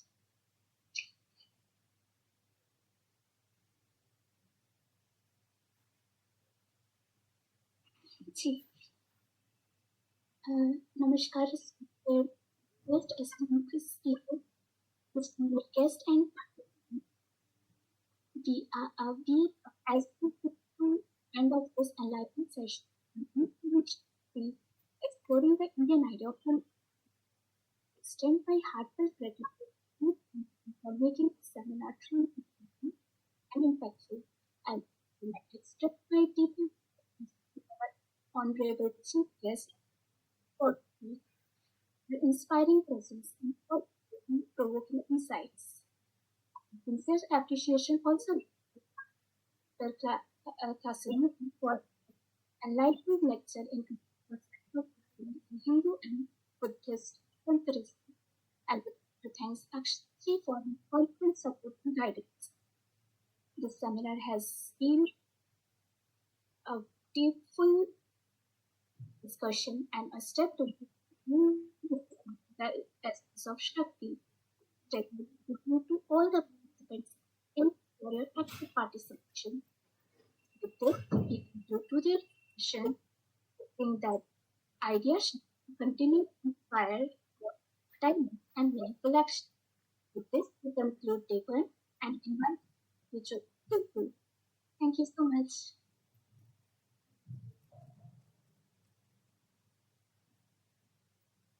And now to update. It is for the traditional class. Yes, to believe.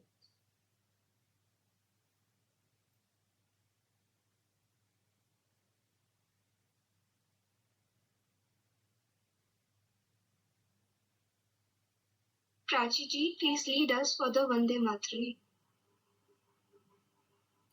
Vande Mataram, Vande Mataram, Sujalam Sufalam,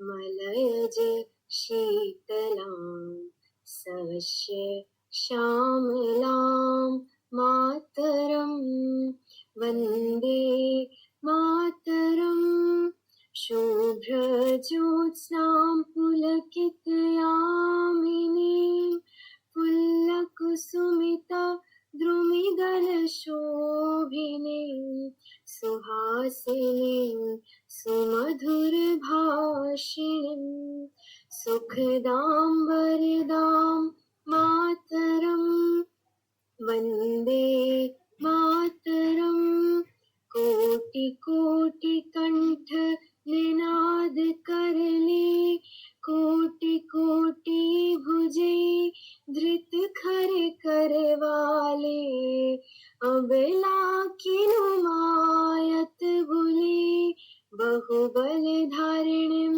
Namami तारिणीं, रिपुदल वारिणीं मातरं, वन्दे मातरम्.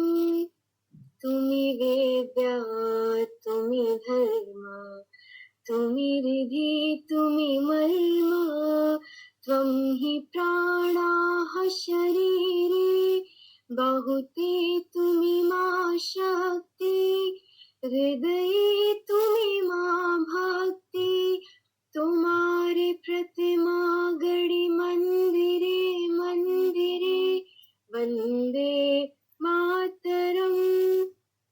त्वं हि दुर्गा दश प्रहरण धारिणी, कमला कमल दल विहारिणी, वाणी विद्या दायिनी, नमामि त्वां नमामि कमलाम् अमलाम् अतुलाम् सुजलां सुफलां मातरं, वन्दे मातरं.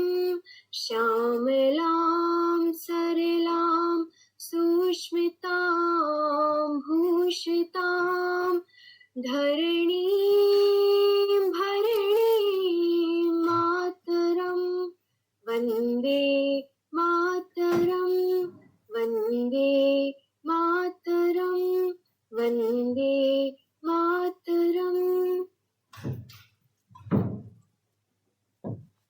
Thank you, Prachi ji. As we